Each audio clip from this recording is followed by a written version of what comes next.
Nani, Dumelang, good morning, Sanbonani. Welcome to the Salga CISA Conversation with Water Stakeholder webinar on the 24th of June during Youth Month. Yesterday, the 23rd June 2021 was International Women in Engineering Day. Malibongwe igama lamakoskazi. It is a privilege to welcome our speakers and you, our participants, to this water and engineering webinar. My name is Godfrey Ramarisa. I am a manager stakeholder liaison at CISA, and I'm going to be your facilitator for the introduction session and conclusion right at the end. Before I hand over to William Moraka, let me remind you of the theme of this webinar, which reminds me of the reason why I chose engineering. The theme is restoring and acknowledging the critical role of the engineering fraternity in the water and sanitation sector. We need to ask ourselves what needs to be done better in order to restore and acknowledge or embrace the role of engineering and engineers in the water and sanitation sector. What needs to be done better? Allow me to outline some house rules for our participants.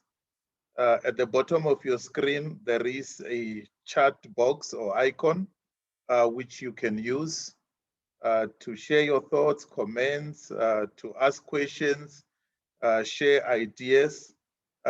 Feel free to engage it. You can even test it now to greet all of us or to tell us where you are joining us from.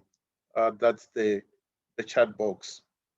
Back now to Mr. Moraka. William Moraka is the Director, Water Sustainability and Innovation at South African Local Government Association. William, you may step up to the podium to outline the program and the expected outcomes of this webinar, and also to facilitate the next two sessions. I thank you. No, good morning, facilitator, and good morning to all. We are really privileged that you have joined us today. And as the facilitator has said, it is an important discussion that we wish to have collectively, and importantly to also begin to look at innovative ideas of what we can plug in the sector. I've got one of the easiest roles to play in this particular webinar. I just want to outline the program. I hope you can see my screen, facilitator. Yes, we can, William. Okay, great. I think facilitator has indicated the theme for the webinar, and importantly that we wish to share with yourselves what is the menu for today's webinar. It is obviously, it has started at 10:30 and we hope to finish at 1:30 sharp. Here's the outline of the program. I won't go into the details, but it's a combination of the old and the young, the experienced and the more experienced. So in the first instance, we have requested SAICI to kick us off with their observation of what has been happening in the sector to define opportunities and threats. And then from there, we'll go to Jessica to talk about the perspectives and observations. And then thereafter, the Water Research Commission will tell us about what are the implications of the disruptions that we're seeing in the electricity. And then thereafter, we will then have items 7, 8, and 9 of stakeholders giving us their perspectives on what is unfolding in the sector. And then the last part, colleagues, and this is a crucial part for us, We have themed it, what can we do differently in the ever-changing environment? And we have requested the colleagues from Joburg Water and a member of CISA, including Dr. Joe Beggars from ISLE, to really shape us or give us an agenda of what can we do differently going forward. And then lastly, we'll move into the suggested way forward, whereby the lady will then give us the summary of the key outcomes.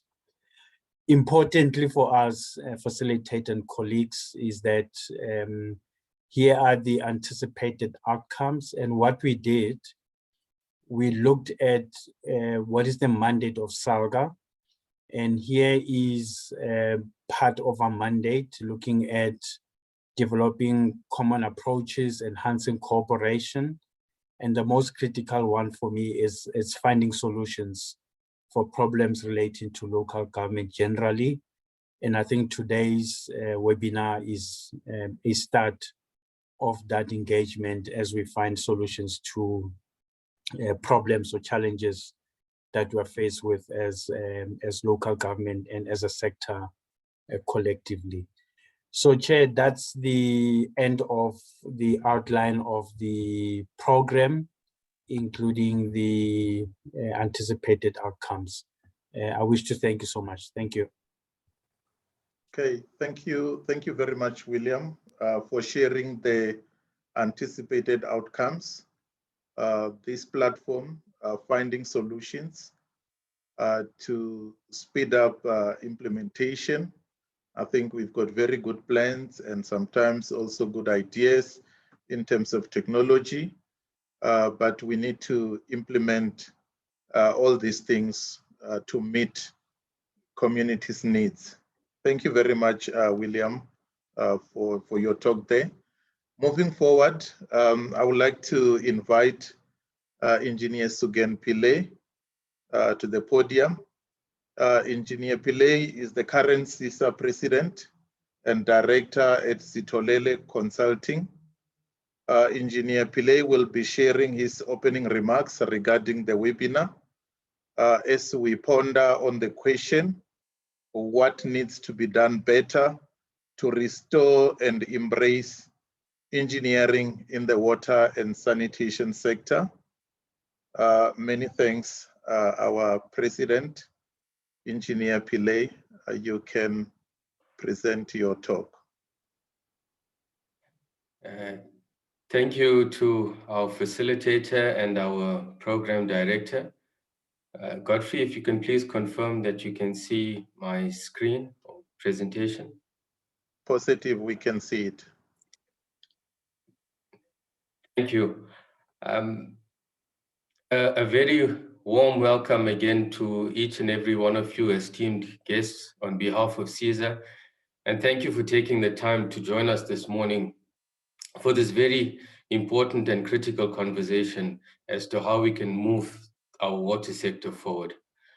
I've just got a few opening remarks that I would like to share. So firstly, as we go through the discussions today, let us keep in mind that a national water and sanitation master plan has been developed for the country. I'm sure most of you would have seen it and are familiar with it. And if you have seen that master plan, it is supposed to be a roadmap for the future of how water infrastructure is going to be developed and maintained in the country. And obviously all of the other issues, the related issues that go with it. The plan has addressed what the challenges are and has made recommendations as what needs to be done to address those challenges. But very importantly, the detailed implementation will then depend on the local authorities and the water services authorities as to how they interpret that master plan and how they implement and make that plan relevant to their local circumstances. So I think that's very critical. And as we go through the discussions, I'm hoping that our speakers are going to touch on what the master plan has said in the various areas, and we can bring some of those to the discussions today. Also very important is, as I've said, that local government is really at the coalface of service delivery. And it's absolutely, absolutely critical that local government is running well for this effective service delivery to happen. And we have seen calls from many quarters that local government does need support to enable them to fulfill this very, very critical function. So I'm hoping that this conversation today will assist us in talking about these issues, and hopefully at the end of it, we can come up with some firm recommendations and suggestions as to how the entire sector can pull together to achieve these goals.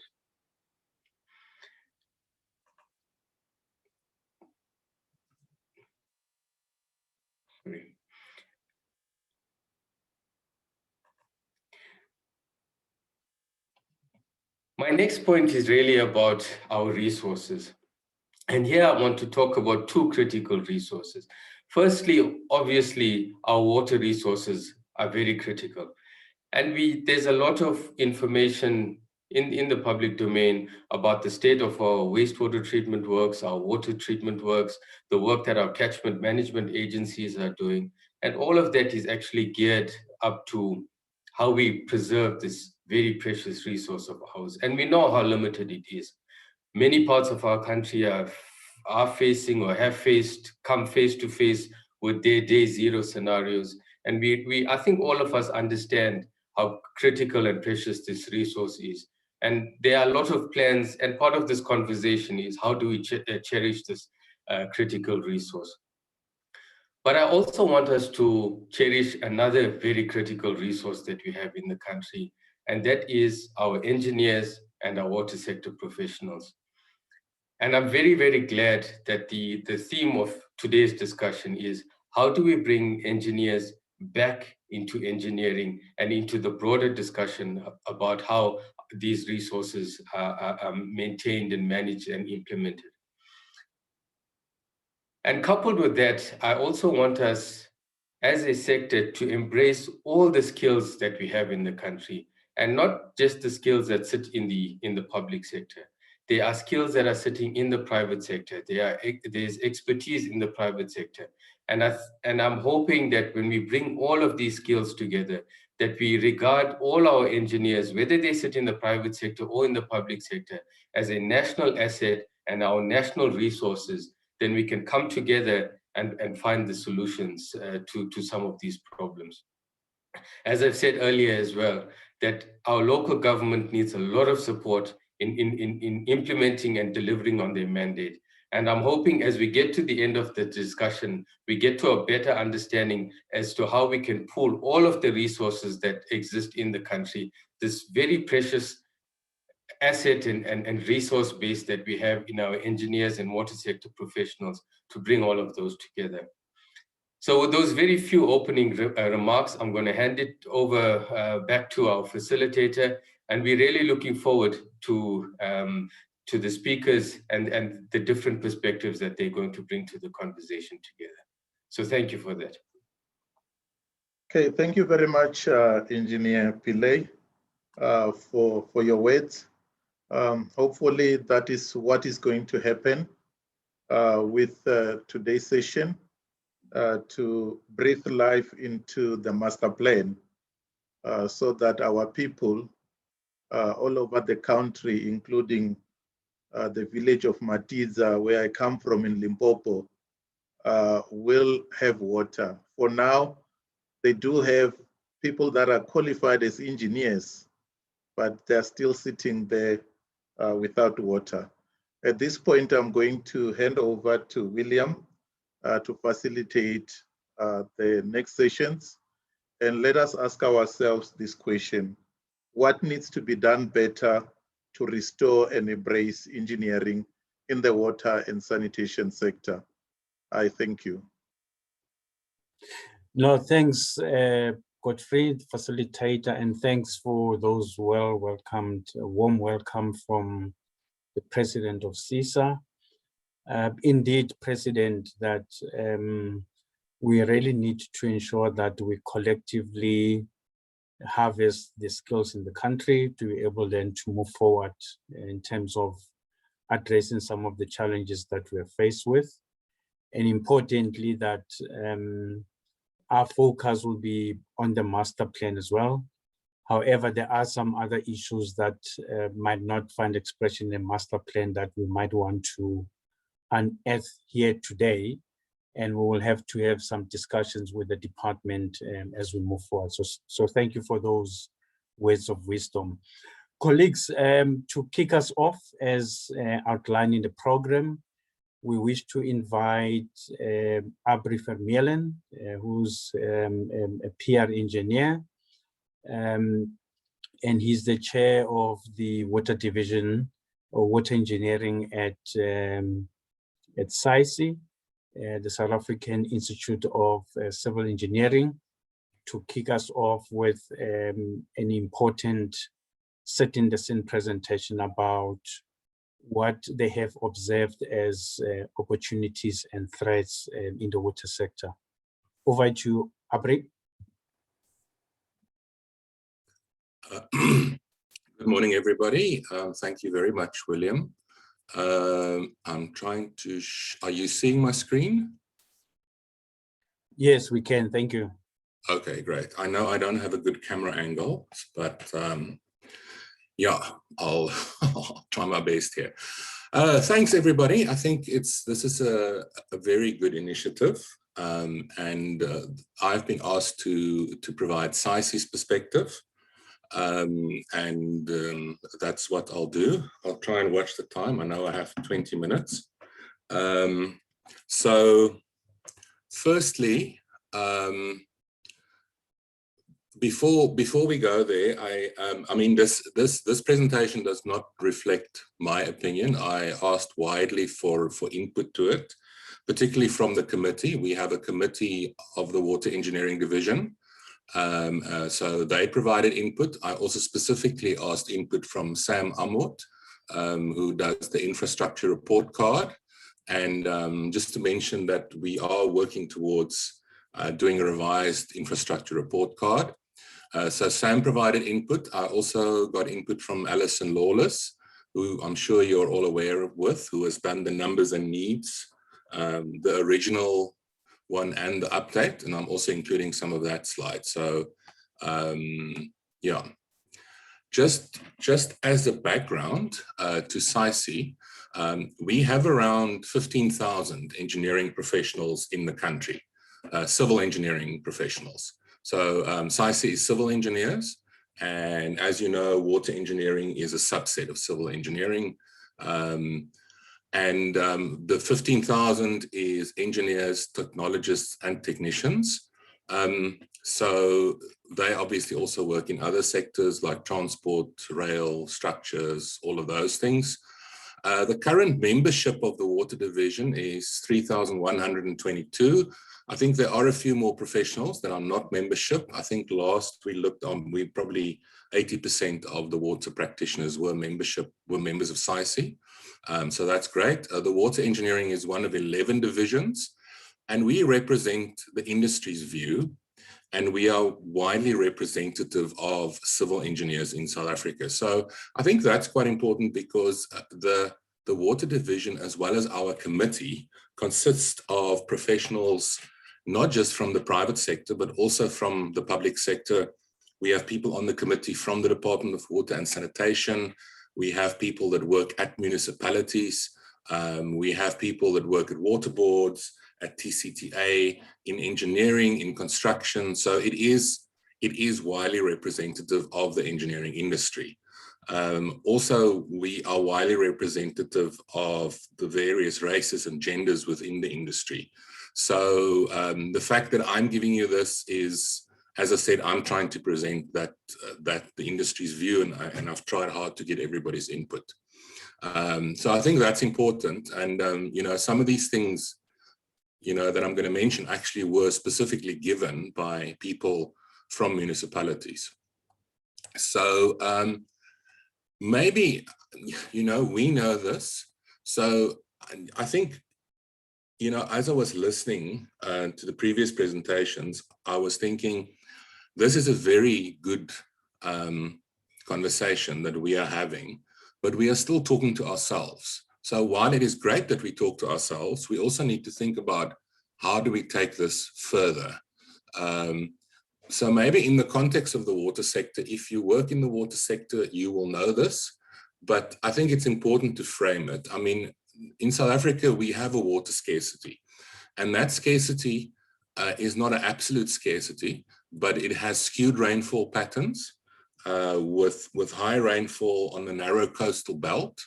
And then we have a much drier interior that it gets drier towards the west. So we have water, but we don't have it in the place that we want it. Because of that, in the past, we have heavily engineered systems, and I am sure you are aware of the integrated Vaal River system that consists of 17 interconnected dams with various pipelines and pump stations.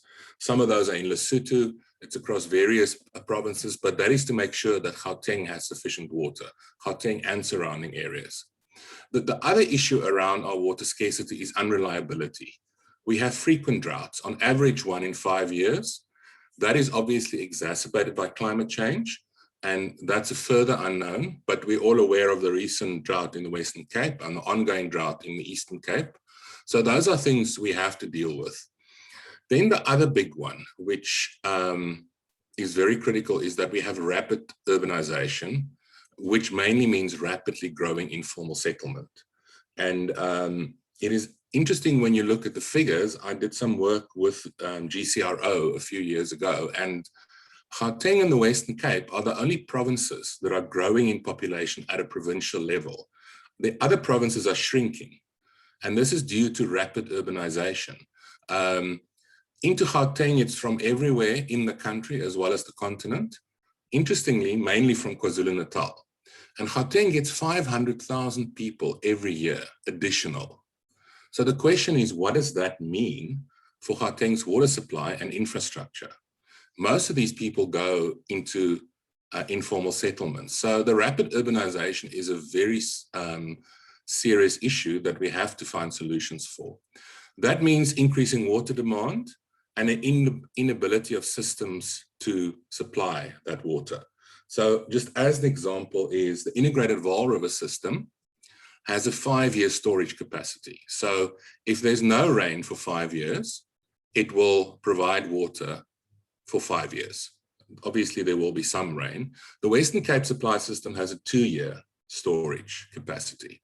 And what happened with the drought is there was actually 3 years of severe drought in a row. But those were probably at 10 years ago's population. So with these additional population, that means the systems, the storage time that they have decreases quite rapidly. And then we also know there's environmental and ecological infrastructure degradation. So the thing is, these are the challenges the country faces in the water sector. So I thought it was important to spend some time on that. Also, just in terms of engineering, I mean, our water engineering sector is leading in the world because of the water scarcity. You know, the biggest challenges ensures that you come up with the biggest innovations. The concept of desalination of seawater originated in South Africa. On coastal protection, I just put that little picture there of the Dol Osa. That was developed in South Africa because of our rough coastline. Also, we are known in the world to be leaders in water resource management and water resource development, the engineered systems, and the National Water Act has been described as an excellent act. We know there's problems with implementation, but we are very innovative as a sector. So, I mean, I've started on the challenge. I'll give a few of the slides of the challenges. This is copied from the master plan that has been referred to before. And I'm just highlighting the ones in black there. Sorry, I'm just, okay. That the master plan, which was, this is from the call to action that was published in 2019. 41% of municipal water does not generate revenue, and 35% is lost through leakage. Now, that varies greatly across the country, but that's very serious for municipal water. And municipalities are losing 1,660 million cubic meters per year through non-revenue water, which at a cost of 6 Rand per meter, which we know is conservative. Most water is more expensive than that, probably double of that. That's close to 10 billion Rand a year that municipalities are losing. So we are aware of these challenges. They are documented in the National Master Plan. In addition to that, what we've noticed as SAICI is that in terms of service delivery, we know measuring is critical. You cannot manage what you don't know or understand, and there is too little data available and reported on. Now, you know, people are often very critical of municipalities, and I think that's a bit unfair because we have some that are among the best in the world. I mean, eThekwini has won awards, and we know we have some of the worst in the world, and we have everything in between. So it's really unfair to say they are like this. That's like saying, oh, cars are like this, they don't drive, because you saw a few wrecks on the side of the road. I mean, we need, but the point is that many municipalities report well, but others don't report well. So that is a very important thing, I think, in the sector to measure. And we know how to do it. Yeah, unfortunately, as I said earlier, I need to leave at 12 today, so I'm going to miss the last part. But I think from SAICI, we think rather use tried and tested methods. Be a fast follower than a new mover. So while we support all these new technological innovations, if you want to make a system work, rather use the tried and tested methods. There's also an issue with procurement. This is an issue that we can talk about very much. But I think what we see is that if procurement is not managed by the agency procuring, the implementer can be primed for failure. And particularly rules from government and national government are often unclear and inconsistently applied. And then the contractor or the municipality gets blamed. And I think there's an issue that we need to address in terms of procurement. Also, what we've noticed is that there's public disrespect of infrastructure, which is a serious concern. I mean, infrastructure is an easy target. And the bottom line is we cannot afford to lose any of our infrastructure. We cannot afford to have pumps vandalized or stolen or pipelines broken or anything. And we need to create respect for infrastructure. When the previous speaker was talking about the resources, I was thinking actually infrastructure is another resource that we've created and we must respect that. So in our opinion, as SAICI, the engineering part of it is not the main challenge. We know how to do these things. But for an effective sector, we need to change the way municipalities operate to enable these to implement and manage infrastructure. So, I mean, one can ask the question, are municipalities set up to be infrastructure utilities? I'm glad to see we've got Joburg Water and Irwat on the program because they are infrastructure utilities. And, you know, maybe in metros where you have over 20,000 employees, then it works well to have a service delivery unit as part of a municipality, but generally are they set up the right way? In our opinion, we need to make changes to that. So sorry, the next ones I'm going to go through quickly. I'm just watching the time. This is straight from the needs and numbers from Alison Lawless. The comparison between 2005 and 2015, there has been a great improvement in having civil engineering practitioners in municipalities, as you can see from the numbers. Also, the age profile has changed significantly from 2005, and you'll see there the orange is white and the blue is black. So basically we have, in the 10 years since then, there has been a great increase, particularly in black engineering professionals and them working in municipalities, which is really encouraging. And I think we can see here that our engineering fraternity is reflecting the country now. And the concern, though, is that we have many, if you look at the age distribution, we have many young practitioners, and the way the engineering works is that young people need to be developed. They need to be mentored and taught by older people. So we have lots of young professionals that we must develop. I asked Alison whether an update to this is planned, and she said at this stage not, but I think we can assume that this trend is increasing. So it's a good trend, but the concern is that there are many young people that need insight. So the result of limited civil engineering practitioners in municipality is that you get limited holistic or long-term planning. There's limited in-house expertise for design or for managing of consultants. There's limited in-house expertise for contracts, for tender documents, interacting with contractors. There's limited maintenance taking place. There's limited or inadequate input to the budgeting process.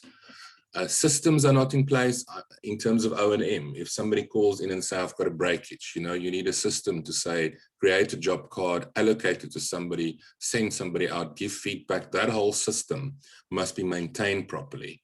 And the processes are not always in place or enforced. And what we've seen is that the remaining senior staff either don't have the time, or there are no senior staff to train and guide the junior staff that are entering local government. So I think that is a concern from SAIC's side. So that's in terms of the challenges. In terms of opportunities, I think we have to be realistic that as a country, we will have in future more frequent water supply outages, water shedding, if you will. There's going to be more serious issues. So we need to start now on, firstly, I think educating the public towards water saving, to be water wise and to respect infrastructure. The question is, what have we learned from the Eastern and the Western Cape water crisis? Have we learned from it? The Eastern Cape one is still ongoing. The Western Cape, I've actually recently moved here, and I find it encouraging that people are very aware of the dam levels. So I think the drought has had a major positive effect. But are we, is that happening in the rest of the country as well? I think there's an opportunity to have more decentralized wastewater treatment facilities in terms of cost and reusing the water. Now, we can have much debate around, decentralized. I think the issue with water is that the capital investment required is disproportionately large compared to the operational cost of general other things. And because of that, it has to be planned at a central level. So we shouldn't have just everybody setting up their own little septic tank and decentralized system. But if it's planned and integrated into the bigger one, then it can have benefits. So I think the one thing that we've said consistently is to professionalize the public sector. There's no quick fix. There is a new professionalization document that we still have to comment on. But from SAIC's side, we would say we need to return the authority to the line departments. The comment was made that the CFO is the most important person in a municipality. From SAIC's side, we think that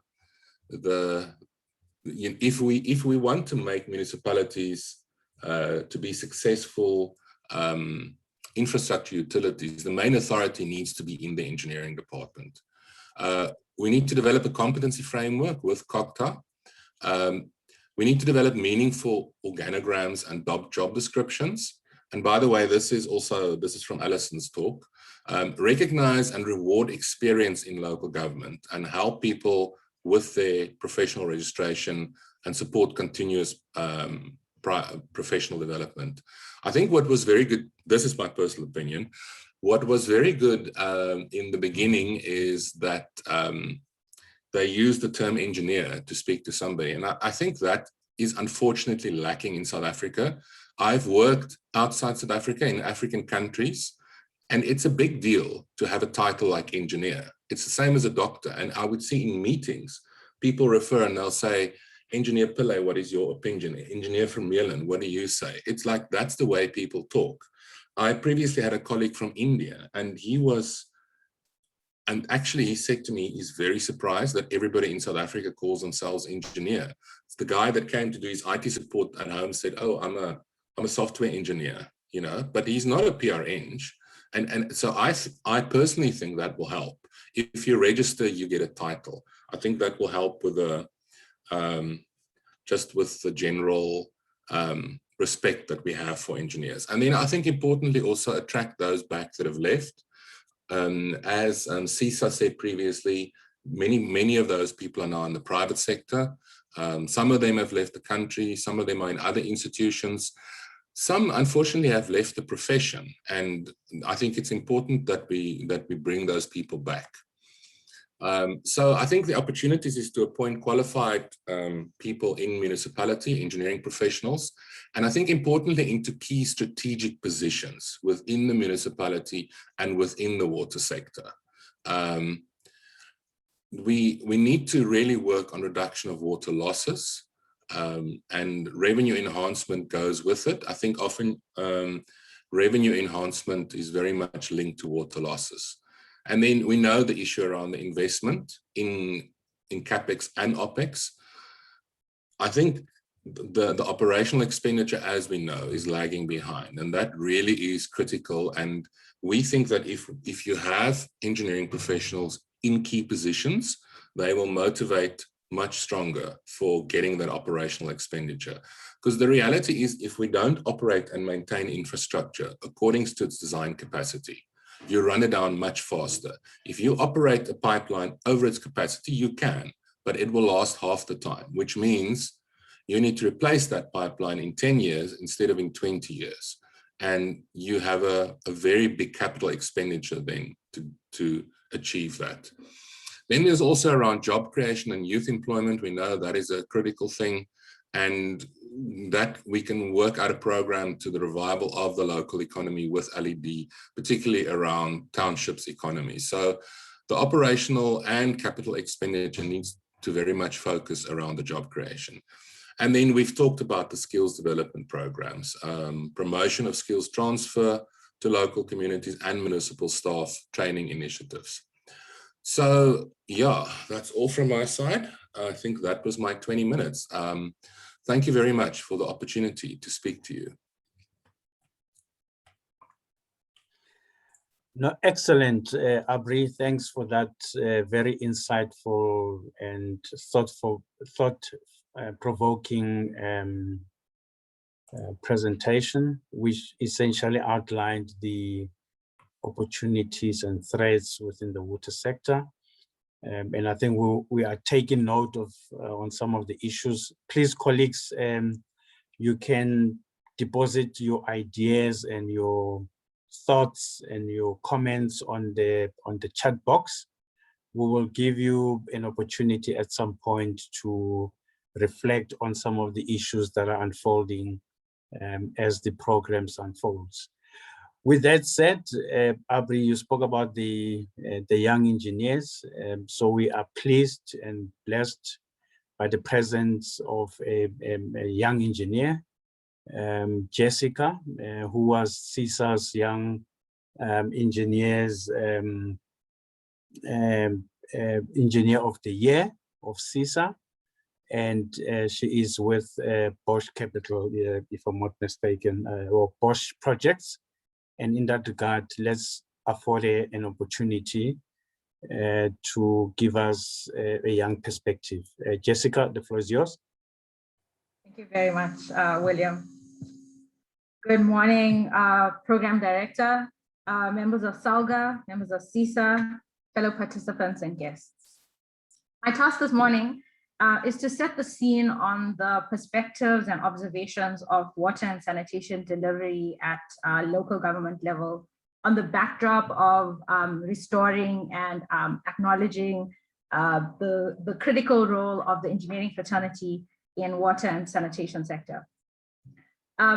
At the first day of Salga's 2020 National Members Assembly, in his keynote address, our President Ramaphosa highlighted that the 2018-2019 financial, in the 2018-2019 financial year, only 20 of 257 municipalities received clean audits. He also explained that uneven performance of municipalities has left many municipalities unable to carry out the basic functions, let alone their developmental roles. And in addition, issues of corruption and governance failures actually leads to credibility and a believability crisis by our people. And it's therefore imperative that we turn this dysfunction around. So it's really key that we are here today having this level of conversation.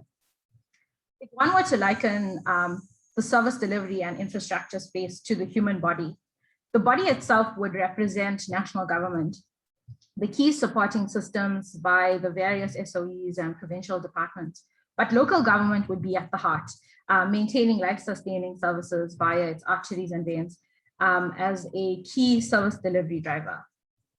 The engineering fraternity and the associated engineering value chain would be the oxygen-rich blood that enables this body to function.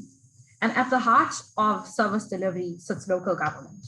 And while we look at other government entities that enable the functioning of local government is customer-facing, it's people-facing, and it's the face of service delivery in the country. And the ongoing service delivery protests across the country talks directly to the very base of Maslow's hierarchy of needs, of psychological and safety needs, so basic services, water, sanitation, electricity, and housing, and employment opportunities, but more specifically than opportunities, jobs. So honing in on the water and sanitation sector and unpacking the value chain of goods and services that relate to it, the engineering profession sits as an enabler for the service delivery goals of local government. We know that the service delivery pipeline is characterized by several stages of planning, of design, construction, operations, and maintenance. And these are the core functions within the ambit of trained and experienced engineers. And however, this cannot be optimized or enhanced without being able to utilize the required skills to fulfill these functions.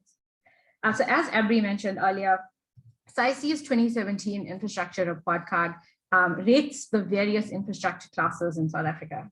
So the water rating averaged at a level D. So this rating is as a result on a scale of A to E, on a scale of A to F. The rating is as a result of the deterioration in the aging bulk water infrastructure portfolio. This is also as a result of insufficient maintenance and neglect of renewal, and partly due to funding shortfalls. This is also as a result of the depletion of skilled personnel and officials in the water sector. And this hinders decision-making, planning, and development to avoid these shortfalls. Our major water systems are generally operated too close to failures, with many of the projects behind schedule, and reduces the resilience to even the lowest drought conditions. And this results in significant service disruptions. Abri went into that really nicely in the previous presentation. Damage caused by increased service delivery protests in urban areas and rural areas often diverts funding from maintenance and expansion budgets. There's also the compounding effect of water losses that's particularly through non-revenue water as a result of poor asset conditions, but also through water theft. And this continues to put strain on our water systems. And then a look at sanitation. So sanitation for major areas was rated a C-, with all other in major areas, with all other areas rated E. It's noted that the condition and functionality of our sanitation infrastructure is also of grave concern, especially outside of the urban areas. And whilst the number of unserved households has decreased significantly percentage, accounting for growth in population and households, the actual number still remains at 4 million unserviced. And with many of our urban facilities unable to cope with increased demand, our wastewater treatment works are in critical condition. We discharge significant amounts of untreated waste into water bodies, and the skills required to operate and maintain these sanitation systems and these technologies are also scarce outside of major urban centers.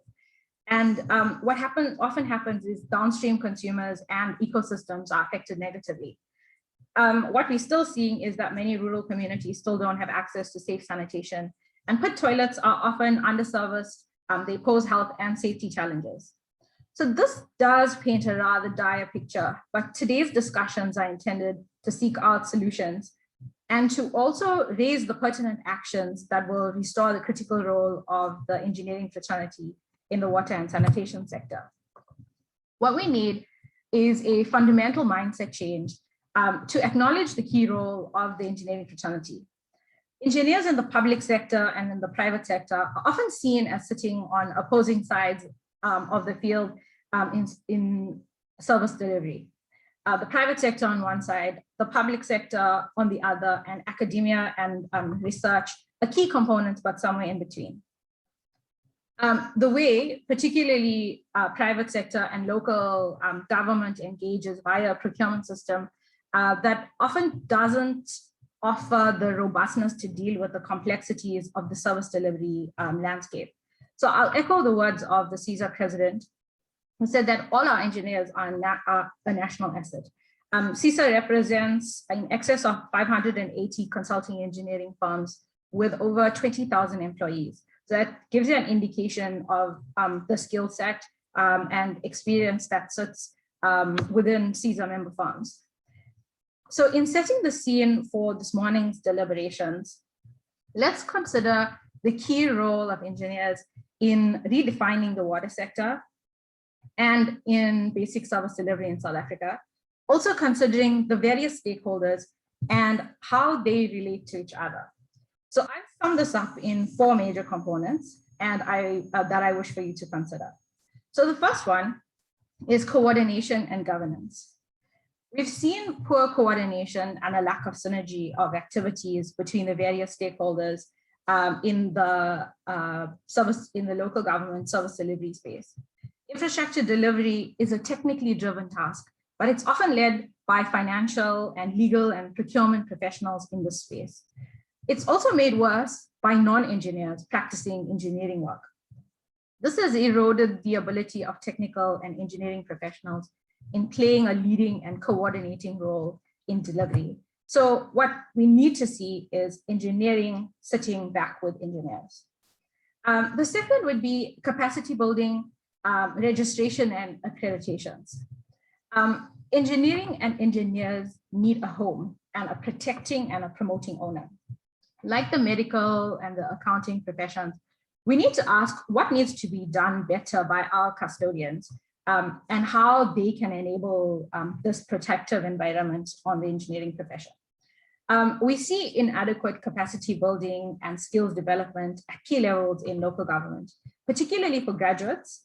However, poor attention that we give to the development of the skills pipeline, this goes from artisans to graduates to senior ranking professionals, with senior ranking professionals also being responsible for good governance at local government levels.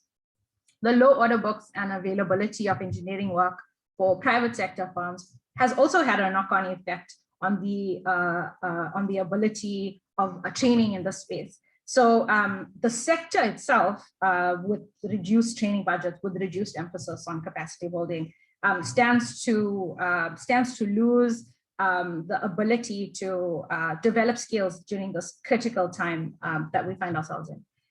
The transformation of the sector is also impacted by this pipeline. And this goes across racial boundaries, gender, and age transformation, from the age transformation perspectives. There's also insufficient emphasis on credentialing, on professional registration and accreditation at the various levels in the water and sanitation sector. So although this is not exclusively a challenge in the water and sanitation sector, but across the engineering fraternity, what we need to be able to do is to amplify the role of the municipal engineer in local government. These municipal engineers are instrumental in the bid preparation process, in evaluation of innovations, and they're also responsible for procurement reforms for the benefit of the sector. The third would be innovation and technology. So some of the key aspects include prioritizing technology appropriateness. So think water and wastewater technology and accessibility, resulting in difficulty in shifting solutions to implementation. And that's a key driver of technology. We also need to create an enabling environment for engineers to be able to bring in appropriate thinking and approaches, such as prioritizing the food, water, energy nexus as it relates to an alternative way to look at service delivery, and also delivering the multipliers that we look at in infrastructure. So that includes employment opportunities, stimulating local business, and SMME development. There's also challenges in technology readiness. So these need a rethink with regard to market development, technology readiness for the development of new technology, and also the value chain development that comes from this. So this includes things like byproducts from waste beneficiation, for instance. And these prove difficult to scale up because we are not creating this enabling environment. The sterile environment that gets created does not allow innovation to thrive. So the solutions that emerge from research and development, and whether it's formal research and development or informal research and development, we're not creating the enabling environment for it to be tested and implemented enough. And as mentioned by Abri, we have highly engineered solutions, infrastructure solutions, particularly in the water sector. And there are some instances where decentralized infrastructure and technology would be more appropriate. But with the types of challenges that we experience in terms of the rollout of infrastructure and in the operation and maintenance space, these solutions and this level of innovation is sometimes hindered. So we need to be able to go back to thinking about how do we create the enabling environment for innovation and technology to thrive. And then finally, would be project feasibility, procurement, and funding.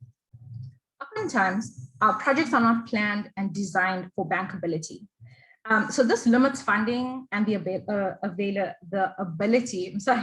ability to raise finance on projects. And this is particularly problematic for rural municipalities and for municipalities that don't have a large rate base and revenue base, and those who are significantly dependent on grants and equitable share. So we could talk at length about procurement and the procurement environment to be able to enable the rate of service delivery that's required.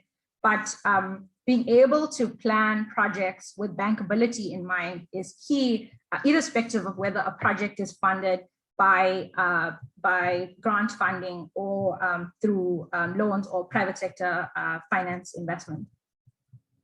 We often hear also that funding is not a problem for infrastructure projects, but if that's the case, then we're either not properly matching the need to the solution, or we're not structuring projects in a technically sound and practical way.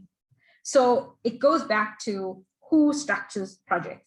And once we put engineers back into the seat of structuring projects, that would really be the key to the lever that will turn service delivery.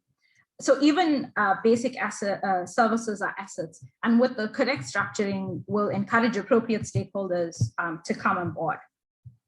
So in closing, I hope that I've set the scene on perspectives and observations of water and sanitation delivery at local government levels. And I look forward to the deliberations this afternoon. So Program Director, back to you. No, thank you, Jessica. Excellent. You've really met our expectations, particularly outlining those 4 key areas that you have identified as critical. And the first one, I must indicate that you are spot on, right? In terms of coordination and governance. And we have seen it with the fight against COVID, that there hasn't been in my own opinion, a fairly coordinated plan that needs to fight this particular virus from either the water sector, the energy sector, the health sector and government in totality. And I think those 4 points that you've raised, in my own opinion, are so vital that we must reflect on them very deeply, including the capacity building. So, but I don't want to spoil your excellent talk and the 4 points that you've made. Suffice to say, we thank you so much for your insightful presentation. And I'm hoping you will stay with us till the end, so that when we begin to surface those solutions of what can we do differently, that at least we can reflect and make inputs on those. Thank you so very much, colleagues. We are done with setting the scene. There's one more presentation that we thought is also crucial for us to take note of, noting what is happening in the electricity or energy sector. And we are grateful that the Water Research Commission has availed themselves to say a word or two or share some thoughts with us in terms of what they foresee as some solutions in the water and sanitation space, noting the energy difficulties. And Jay Bagwan from the Water Research Commission will be delivering that input. Jay, the floor is yours. William, thank you very much for affording this platform to share some of my thoughts on work that we have commissioned at the WRC on the energy aspect. And generally in the water space, it's something we tend to ignore. And I thought in a very short a few slides, let me give some context on the importance of electricity in infrastructure delivery as a whole, especially water and sanitation, that largely depends on electricity for its execution. And thanks for Jessica for setting the scene. I'm not going to take the thunder away. I think it's all there, but the issue of electricity is invisible in the water environment, and people that manage these systems don't give a lot of attention to it. And at the WRC, we've led several studies to bring this, into the forefront in terms of planning and integration at a water services level, to break away from that linear kind of approach to a more multidisciplinary in terms of building security of supply. So I want to thank my teams that have worked on it, from Chris Herold, Marco van Dijk, David Winter from Frost and Sullivan. It's largely their work. But the WRC saw this problem way back in 2010, when we started to see the emergence of the first load shedding incidences. And we just looked at Joburg Water, as for example, that started to have, on a yearly basis, 262 incidences of outages of several nature, load shedding, failures, etc. And the duration, were a concern. They kept on increasing, and that has a significant impact on service delivery. And I'm talking about water services outages, electricity that is dependent. And that, started the crisis and started to raise this problem, in the water environment, that as a growing issue that needed to. So we did this risk analysis and, went through a whole process as to where largely, we are exposed, as a sector. So, in terms of abstraction, South Africa, fortunately, is largely gravity fed. So there's not much, impact except where you have pump extraction, etc., your telemetry, especially on the bulk water side. It doesn't use a lot of energy and pumps in that sector. But then, when you come to the water treatment environment, 85 to 99% of water treatment plants require energy. Okay, and there's all sorts of instrumentation that sustains water treatment. Okay, And if you have, an energy shutdown at a water treatment level, then you are at big risk. So this is one of the big risky areas we identified in the chain of supplying water. Then when we come to distribution, again, most of it is gravity fed. So it's not a big issue, but where you pumping in some areas to get the relative heads and the pressure, this becomes a huge challenge in terms of outages or load shedding going forward. And then the next big area is wastewater, because again, like water treatment, wastewater is dependent on energy largely to run the more modern systems of aeration and transfer between different tanks, etc., and recycling and all kind of stuff. So, that is a huge issue as well, in terms of energy. And we just did an estimation that in 2006, that if every just city of Cape Town had to institute backup energy, in all of their treatment plant, that was a 5 million rand outlay. Okay, so it's a significant cost, to the municipality in terms of building those aspects in. So the 2011, recommendations highlighted many problem areas. One is that, the communication side. There was no communication between ESCOMs and etc. and the municipalities. Someone up there just switched it off and, didn't care what happens downstream. So the issue of communication is much better now, but I don't think ESCOM has a sense of where the high-risk critical areas in a municipality is, and I don't think the water services people communicate that. The hospital guys and that communicate that. So if you're in an area of a hospital, you generally don't get any load shedding. It's managed. So these are the things that we see, that the communication is not good enough at a water services level, and we're not prioritizing that. We also found that, just doing an assessment on some of the critical areas, on-site power supply backup never existed, and we've seen that at Rand Water when we had the 2 weeks failure, etc., on some of the energy systems failing, the generators, etc. So we don't have a sense in our planning around backup power.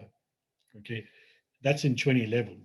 Okay, and then the third one is that the human resources capabilities at a municipal water services level didn't exist to support any power outages.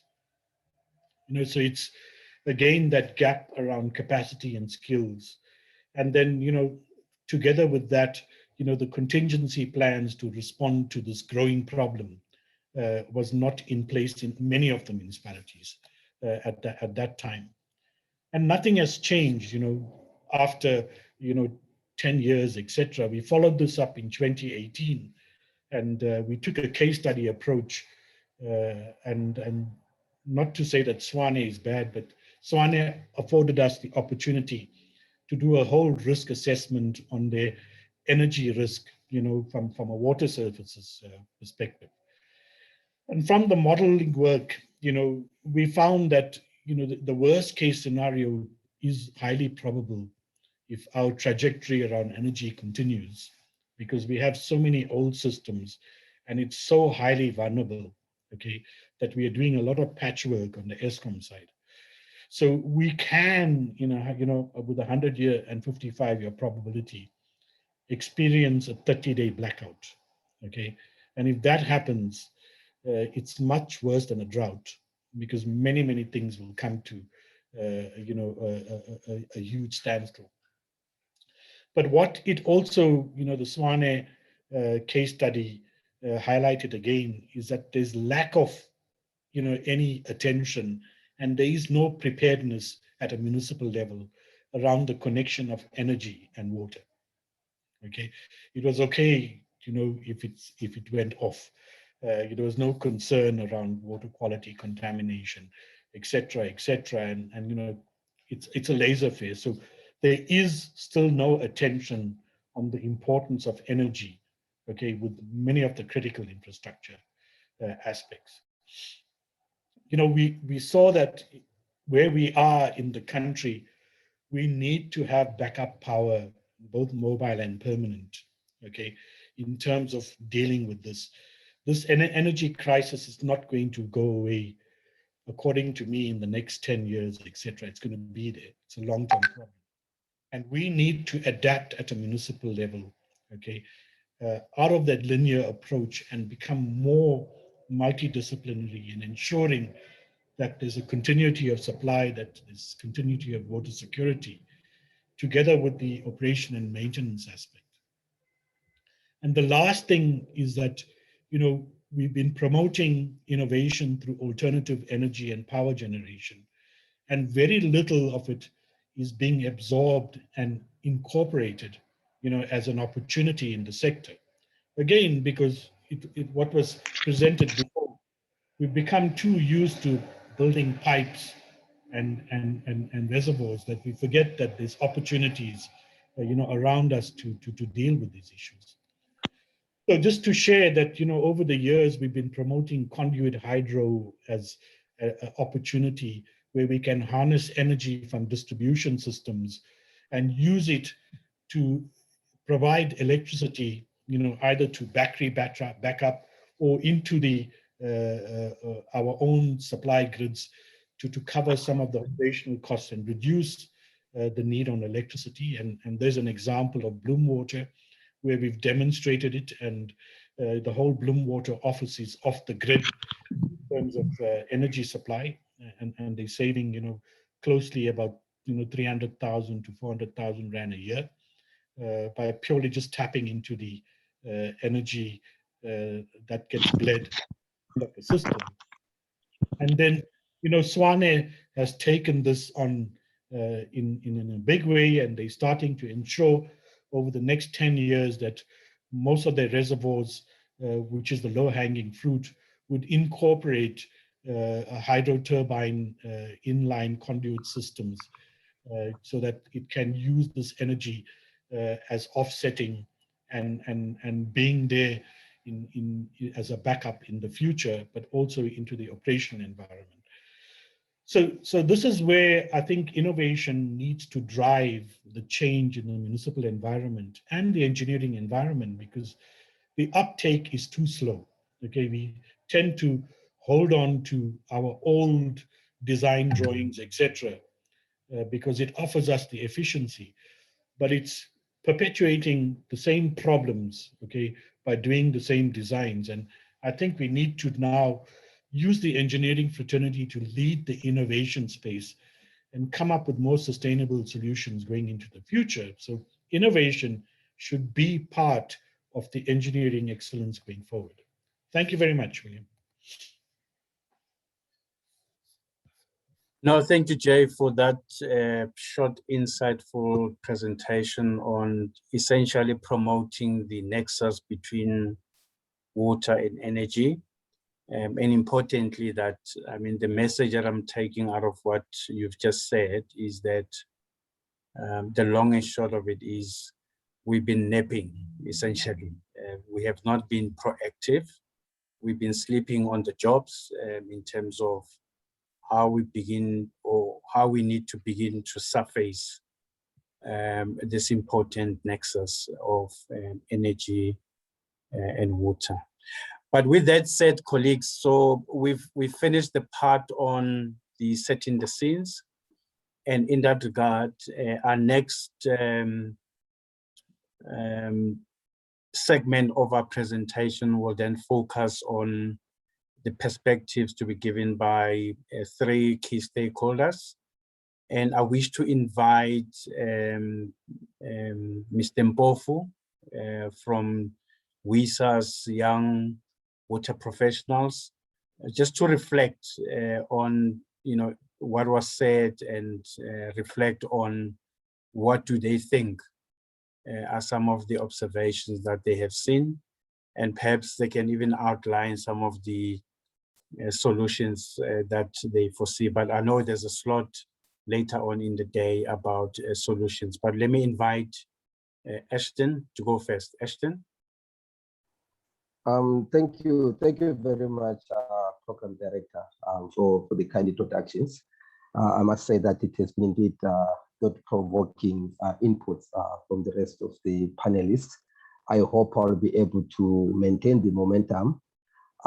Yes, also a disclaimer from my side as well is that these views are the views of young people. They are not my views alone. As a young person as well, representing young people, these are the views of the young people in the water sector. Program Director, let me begin by maybe quoting our former statement, because I think I always love to take wisdom from our elders and protect myself from saying much of my views, but go with the sayings of our elders. So I'd like to quote Tata Nelson Mandela. I quote, he said, massive poverty and obscene inequality are such terrible scourges of our times in which the world boasts breathtaking advances in science, in technology industry, and wealth accumulation that they have to rank alongside slavery and apartheid as social evils, close quote. So I think this has always been my opening statement when I try to explain how young people feel when it comes to our water and sanitation issues in South Africa, that young people are still marginalized, they still live in poverty, regardless of the advancement made since '94.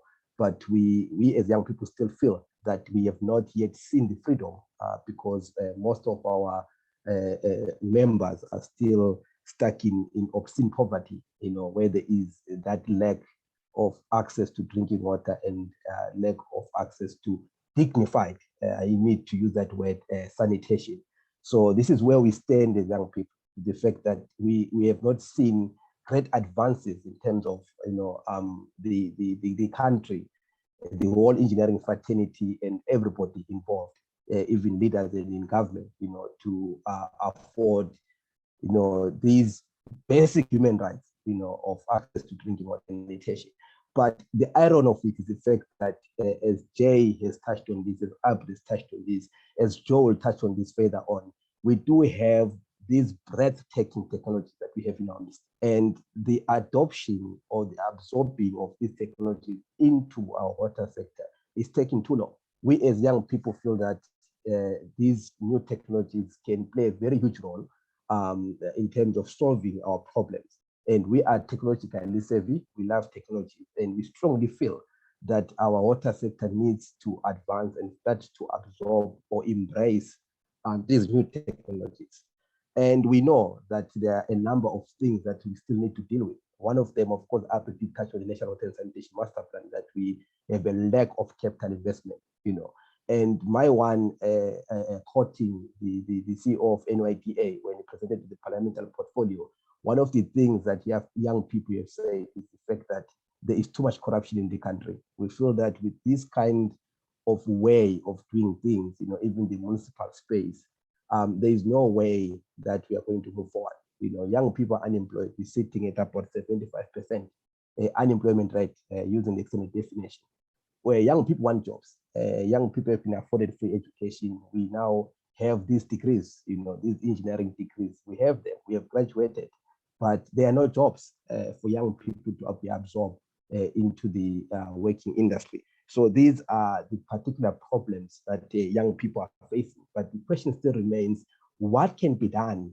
as the water sector to ensure that we incorporate and absorb these young minds into our municipal space, where they can play each role and facilitate the intake of new technologies, because we believe that we can be a change agent in terms of absorbing new technologies.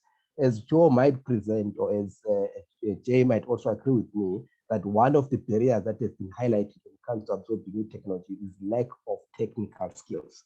But where are these skills? Because we believe as young people that we've got these skills. Yes, Abdul said we need to warn them, we need to nurture them, we need to develop them. But how can we do this without absorbing young people into the industry? They are still sidelined. We still sit in the sidelines. We still request for a seat in the table. We still request to be, included within the water sector, but that is taking too long as well, and it's becoming frustrating for young people. Young people end up taking other jobs. As much as they try to we try to encourage that young people must be employers and not wait to be employed. But the problem is there is not enough support, excuse me, for young people that want to be employers. We need to see more support for SMMEs and for these entrepreneurs so that they can be themselves employers in the sector. I must say that the NDP and even the Agenda 2063 does put the onus on SMMEs to become the agents of employment for young people. NDP says we want to create 90% of the jobs from SMMEs. We want to see unemployment being reduced to 6% by 2030. And this is being put on the onus of SMMEs. But what are we doing as a sector, to promote entrepreneurs in the water and sanitation sector? So this is a question that I'm posing to the whole engineering fraternity, that as much as we teach engineering, as much as we are producing engineers from our universities, what are we doing as well to promote entrepreneurship within our education? We need also to teach entrepreneurship. We need also to teach young people that it's not all about being employed, but it's also you as an individual becoming an employer. I touched on corruption. This is one of the things that is putting a barrier into private individuals or private stakeholders entering the municipal space and affording us funding. It's always really embarrassing to find that even within our own structures, our own professional organizations, such as EXA, CISA, and so forth, you find that your own CEO of that particular organization is suspended due to misconduct. This is what we see as young people, and it's so embarrassing, the fact that the people that we look up to and where we think we'll get a direction, they're not giving us a direction. Instead, they become a stumbling block to progress of the water and sanitation sector. Maybe just to conclude, and thank you, April, for giving statistics about transformation.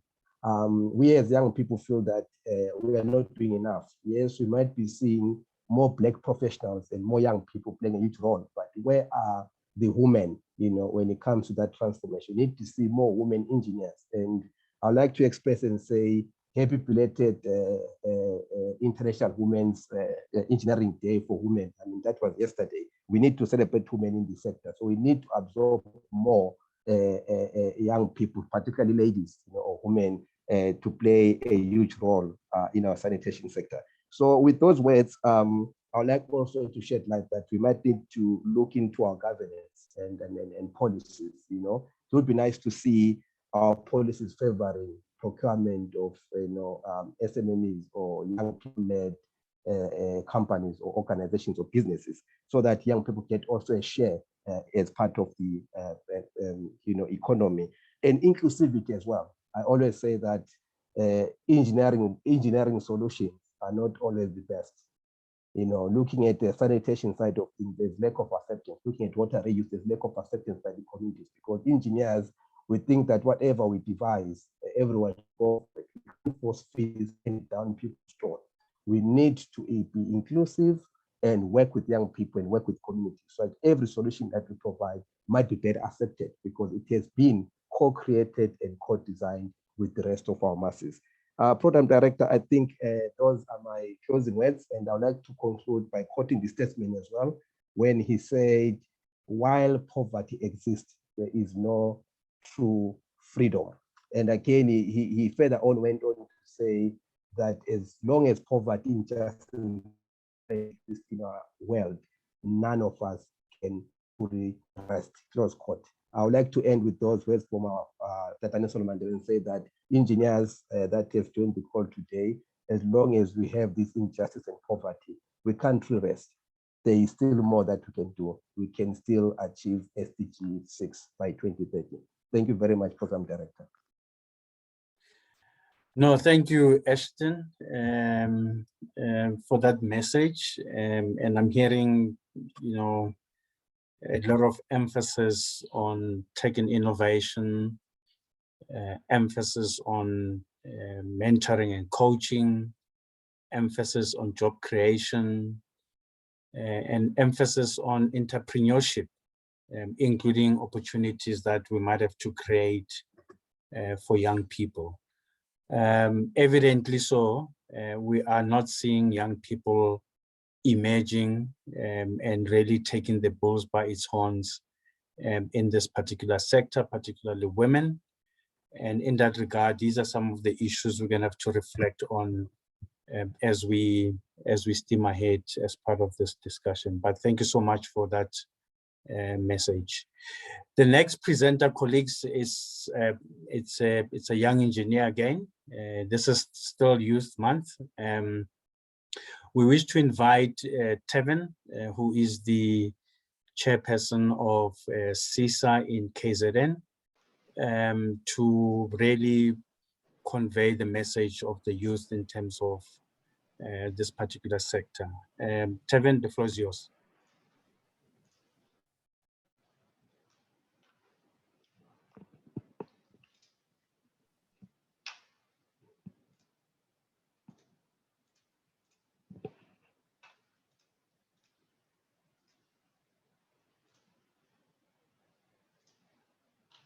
Thank you, Program Director and Facilitator. Thank you to Salga and CISA for allowing me to deliver my presentation on behalf of the CISA YPF. Some good points have been brought up in the previous presentations. Just some background to the CISA YPF. The forum consists of young professionals who are passionate about the engineering industry and are interested in ensuring the development, growth, and the promotion of the profession, thus ensuring the sustainability of engineering skills for the country. My presentation is fairly simple to follow. I'm not here to provide formulas or theories. I'm here to ask 3 questions. Do you really need water? What do young professionals in engineering consultants do? And why do we have more problems than solutions? Do you really need water? I would like everyone to get up and go get a cup of coffee or a glass of water. Yes, a simple task. Now, within 50 kilometers of where you are, there is a young 7-year-old girl needing a drink of water. Not because it's hot, not because she's tired of exercising, but because she needs water to drink. Amongst many things, our body requires water to carry oxygen to all the cells of our body. Without oxygen, your cells will die. Your body will completely shut down. Now, how do you feel after drinking those 8 required glasses of water or those 3 cups of coffee? I'm guessing you need to use the toilet. So let's think about the 7-year-old girl. Where does she go? It's not just one child. There are 21 million people in South Africa without potable water and 14 million people without proper sanitation. If you think load shedding is affecting your life, what happens when water shedding is implemented? The impact on lives are 10 times greater. Is this not a problem that can be solved? Is the South African engineer not the most suitable, most knowledgeable, most trained person to do so?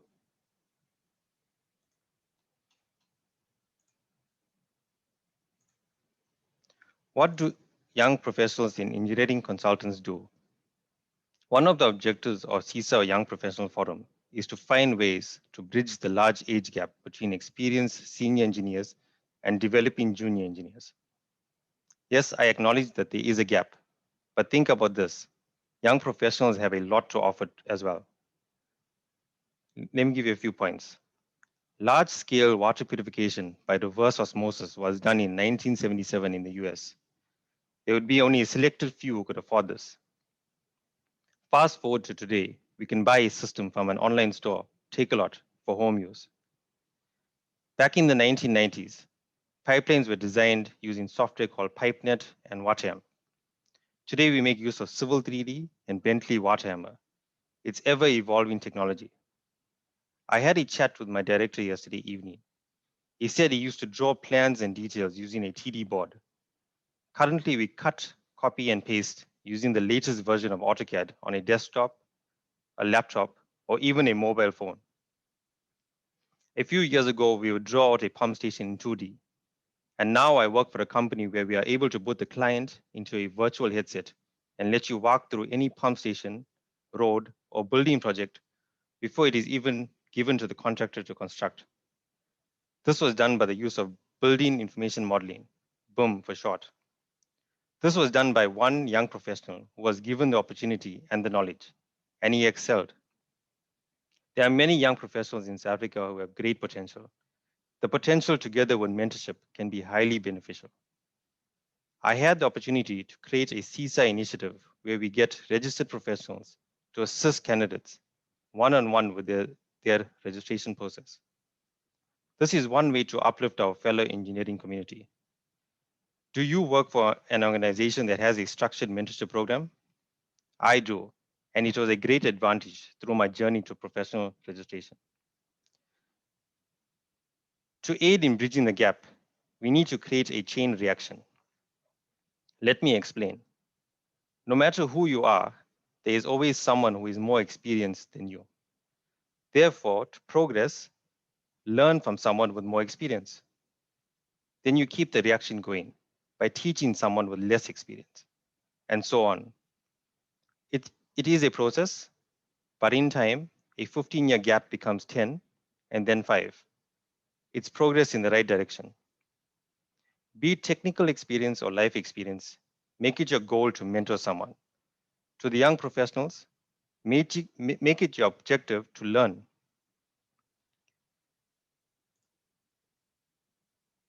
My last question.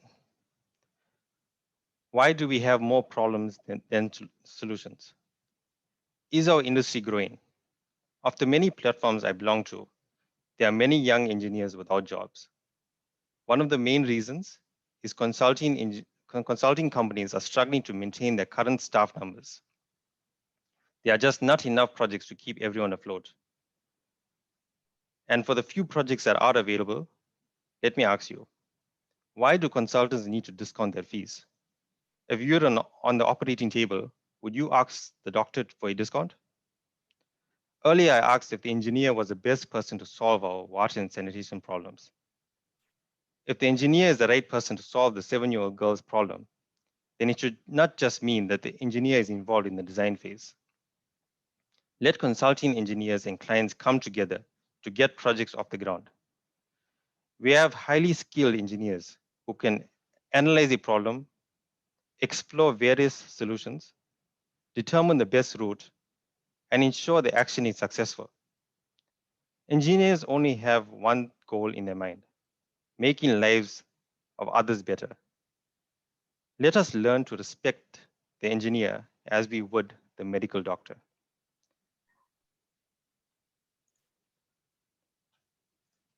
I'm almost done. We need to grow South Africa's infrastructure, especially in the water and sanitation sector. We need consultants and clients to come together to grow the industry. When I prepared my presentation, I thought about all the negatives. When I speak to you now, I am positive about the future. We all need to be.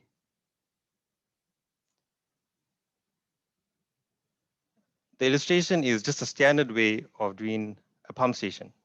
This is a simple 2D drawing, but with technology and the motivation and the drive of a young professional, the new way is how we produce our drawings now. And this is by the use of BIM. So I'm going to show you a quick video of a young professional and what he has done. And he's able to plot out any view, completely dynamic. This is the engineering today, and this we can use to drive the country forward.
Tevin, we can't hear you. Do you want to give your conclusion remarks?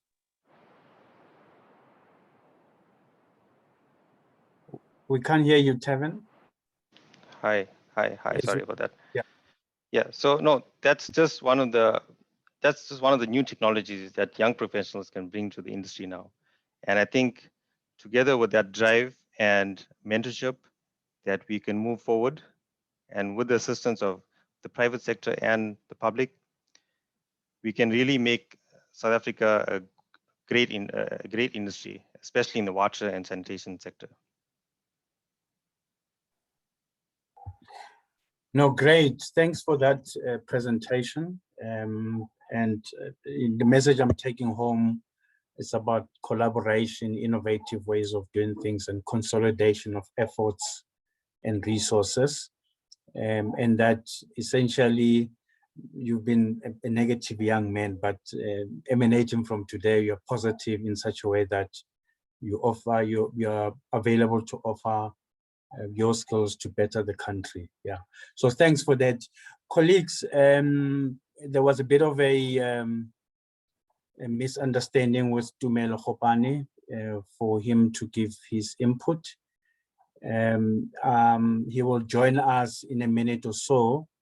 However, according to the program, we are now under discussions, and we wish to give particularly the young, not the young, but the older people to give their inputs, because I have realized that Jay gave a PowerPoint presentation and Abri gave a PowerPoint presentation, but the youth, they spoke out of their hearts. So we wish to open up for some few discussions. I know that we were gonna have a break, but I suspect that if we're to have a break, maybe we'll lose all sorts of people. So I'm gonna to suggest that take your comfort break as the programs unfolds. And in that regard, I wish then to invite colleagues to make some few observations and remarks on the basis of what they've heard. I don't know, please raise your hand if you so wish. I did see Prof. Mike Miller earlier on, but I saw he's sending a WhatsApp, not a WhatsApp, but he sent a message that he might be going off the platform. Lubabalo, the floor is yours, my leader. Lubabalo from MISA, introduce yourself and the organization you represent. Thank you. Good afternoon, Mr. Moraka and esteemed colleagues. My name is Lubabalo Luyaba. I work for the Municipal Infrastructure Support Agent. I think I'm gonna vent my own opinions. I'm not representing the organization at this point. I think a very small input to make. So yesterday we had technical budget forum, and the topic was or is or theme rather, infrastructure asset management. And I won't go into how many engineers were in the room, but I was left quite concerned. I think I still want to keep my job, so I'll put a pin in that. And I think what I want to say is there's a quote that says, if you're not at the if you're not at the table, you're on the menu. And I think engineers are not at the table, and we need to ask why that is, and how do we change that, lest we continue, and I say we because I'm an engineer, lest we continue making a noise in our own corner, and our voice won't be heard by the decision makers. I think a critical skill that I've picked up that we lack as engineers, in all our brilliance in terms of technical solutions, but strategic communication and engagement doesn't seem to be a strength that we have. You know, and it's something that we really need to improve on as a sector if we want to be at the table. And it's true. I mean, we could be righteous about it and say, well, if government doesn't listen, the country's going to fall apart. But I think we're past that point at this stage, and we need to probably reinvent ourselves to be at the table. not in the interest of being right, but in the interest of ensuring that the country moves in the direction that we'd like to see it move in. And I think that's something that we should all reflect on. So it's really amazing, and it's good that we've got the technical solutions, but if we can't package and make those palatable for those at the table, then we will continue to increase in our irrelevance as professionals. And it's something at national, it's at provincial, and it's at local government. So I think let's reflect on that, and really try to improve in terms of how we get that right. And as I say, yesterday for me was just a stark reminder of how irrelevant engineers seemingly are, even on issues of infrastructure. And if we don't change that, colleagues, we're kidding ourselves. Those would be my personal comments, Mr. Muraka, not those of Misa. Thanks. No, thanks. And I do know behind the scenes why you're saying that, but that's a discussion for another day. Let's take Jonas and then Eddie Winnings in that order.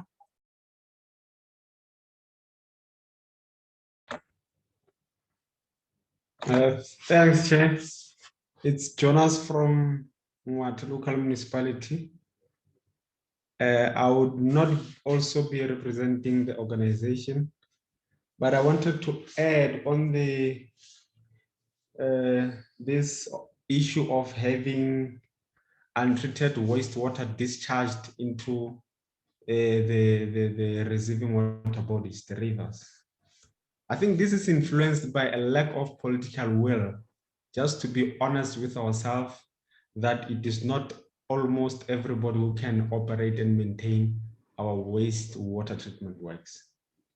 When we check Regulation 813, it encourages the politicians to flood illiterate people into the operation and maintenance of our systems, because it still encourages people with matric to be absorbed, yet the government is pumping more money in educating people to be artisans, to be process controllers, and to be young engineers.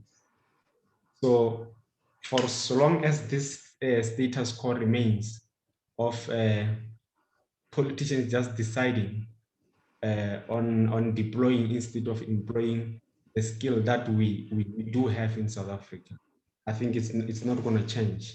We'll still have wastewater discharge into the river. I thank you, Chair. No, thanks, Dr. Mabaso, for that input. It is obviously disheartening if the status quo will remain in terms of our political will to change the current situation. But let's steam ahead and hear from Eddie Winnings, and then I see Chris Campbell, the CEO of CISA, also wants to weigh in. Let's take Eddie, and let's take Chris and then Jay in that order. Thanks. Hello, everybody. I'm from a company called GLS Consulting, but had my time at the department, so quite familiar with all the speakers that have been speaking. Chris might relate to this. The tenders released from DBSA, DWAS National Planning Panels, municipalities in the last year have started putting in a section around skills transfer. And for consulting engineers, it's quite a difficult thing to be transferring skills to your client who's meant to be more knowledgeable than you, and puts us in quite a precarious position. And also skills transfer is often longer than the term of a project and broader than the terms of the project. If I need to mentor an engineer, but my project is only about asset management and he needs to get registered as a PR, it's a tricky one. So I would like to know, in the last 10 years or 15 years, especially, I think, Jay, you might have looked into it, or MISA, or have we in South Africa done a feasibility study for a training and mentoring institute for municipal water and sanitation engineers, where they can actually go on gap courses to learn how to do hydraulic modeling, to do construction management, to write terms of references. So it's almost like formal training combined with going home, mentor allocated to you, practicing in your municipality, and then finally getting your PR eng. Does anyone know if that study has ever been done? No, thanks, Eddie, for that difficult question. We'll think about it as we move along. Let's take Chris and then Jay, and then we'll close it there and go to the next session. Chris. Okay. Thanks, Chair. I think what I'd like to share with everyone is, firstly, I think that the question from the issue of whether a study has been done or some kind of training intervention of that nature, I can happily share with you that there are thoughts on those kind of interventions, specifically because of the limitations that exist through a contracting period, which may be too short to assist with the mentoring. I think what's very important, what we have to remember is engineering remains an applied science. So, it doesn't help to have a room full of people learning how to do modeling. You got to apply it, almost into a real life situation. And that's how you build up your competency. It's unfortunately not something that can be done pretty much, you can do it like a pilot. A pilot will do you'll be sitting in a room and a simulator, but certainly you won't be let onto a plane until you've done a couple of hours on a real plane, on a real flight. But the more important initiative, which I'd like to share with everybody, William, is that, I'm a firm believer of the adage. The adage says, and there's a Latin version for that, which I won't bore everybody with. It says, nothing comes from doing nothing. So I'm encouraged at the moment that through the National School of Government, myself and several other, many more learned people than myself, are on the ministerial task team dealing with the professionalization of public service. And we do, in fact, my focus is going to be on built environment professions. And to the point of one of your earlier contributors, we need to put in place the proper competencies if we're going to get the service delivery that we hope to achieve.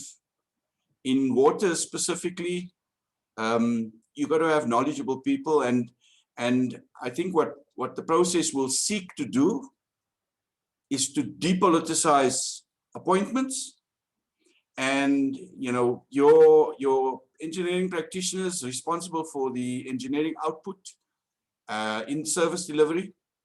Key to that, and we all know it, is you can't be the leader or head of a department of something you know nothing about.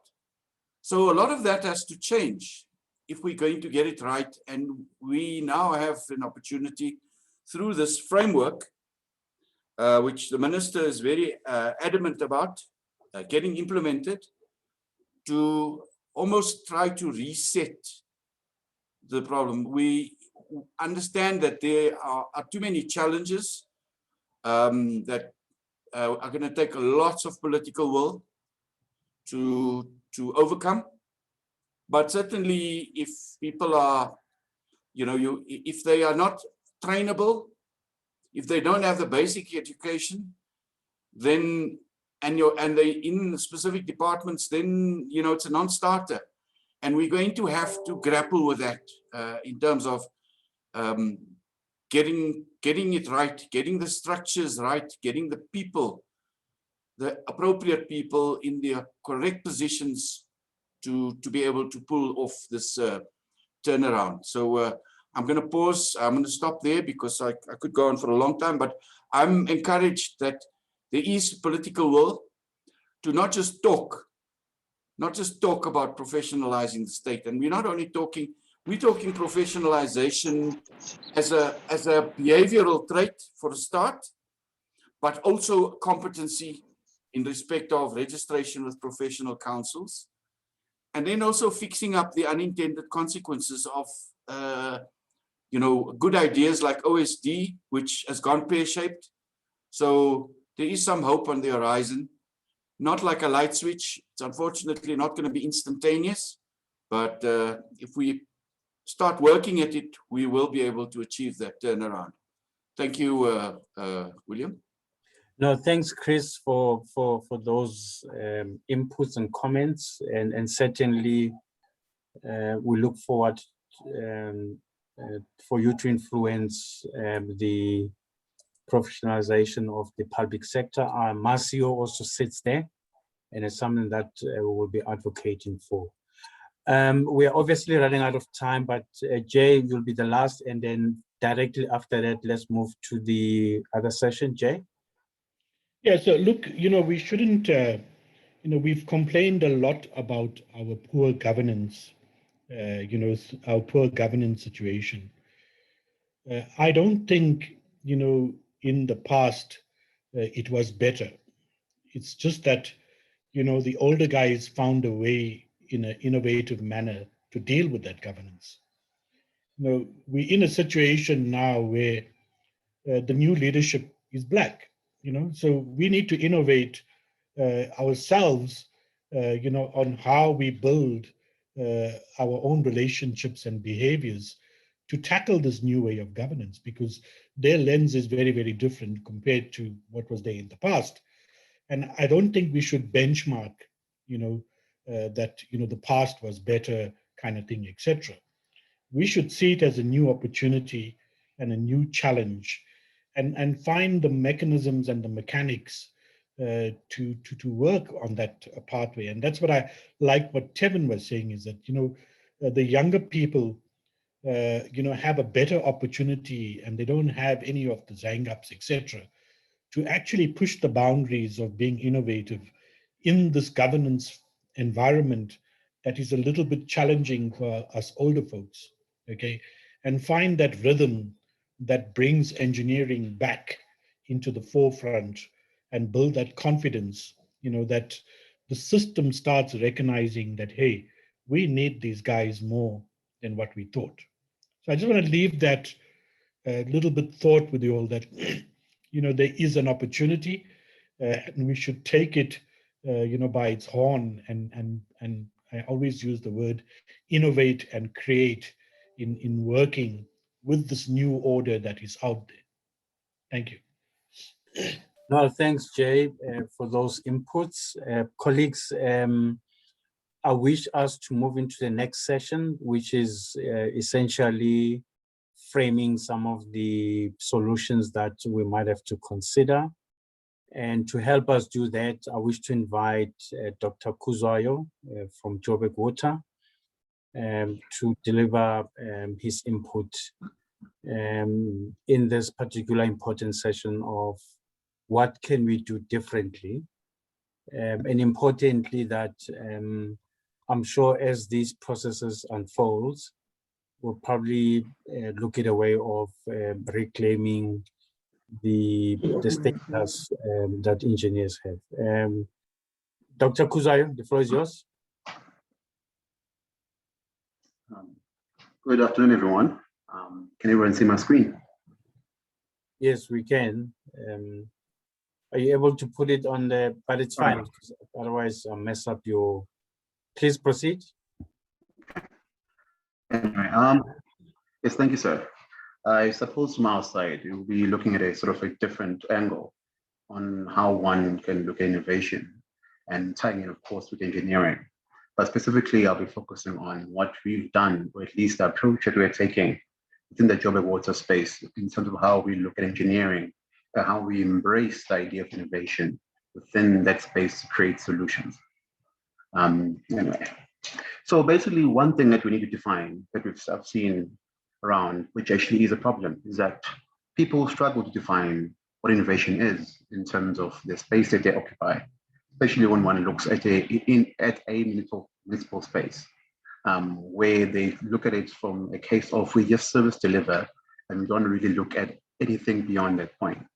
The Joburg Water route is a bit different, where they've recognized the importance of innovation within a delivery space, where of course we found a way to define ourselves in a manner which we can look at providing solutions to our services, of course, as well as our support services, where I guess we've defined innovation as the ability to basically implement processes that are meant to be able to improve ourselves through various routes and various bits of information. In that, we've broadened ourselves, we've looked at innovation more as a core part of the business, where, of course, we're not just looking at it as a case of solving a problem in a plant or basically trying to fix a pipeline, more a case of how does a whole company pull together in the sense of a total management plan to ensure that innovation is a total outlook on how we can improve the whole process. Yes, in some cases, one can say that could be a radical innovation. But for my environment as a water utility, our principle is that we're looking at how then do we find ways within our cultural systems to try and improve what we have, such that, of course, we don't have to go out there every time we've got a broken glass, so to speak. What we've seen out there, of course, with most municipalities is that people tend to think solving belongs to somebody else. Solving belongs to institutions of higher learning. Solving belongs to consultants. But that's not the case in most cases, because we are in a space where sometimes we better understand what the issues are within our spaces. So that is actually one of the bigger challenges that we have, or at least that we've come across within the operational space, where how then do we look at solving problems within our spaces? Because we do have knowledge. We do basically employ people who have skill sets that have the ability to actually solve the problem. Most of the time, we'd leave somebody within our systems and go find a consultant group to come back to us and then deliver to us what we can deliver ourselves. Of course, at times, this is because of the policies and regulations. But of course, these can only be basically improved or at least adapted through insightful internal systems. Basically, what we've done in terms of embracing technology, or at least innovation in Joburg Water, is that we've looked at the cost-benefit system, or at least the values and benefits within how we can look at our approaches towards innovation. Both, again, and I'll repeat this, in solving the delivery issues as well as the support structures.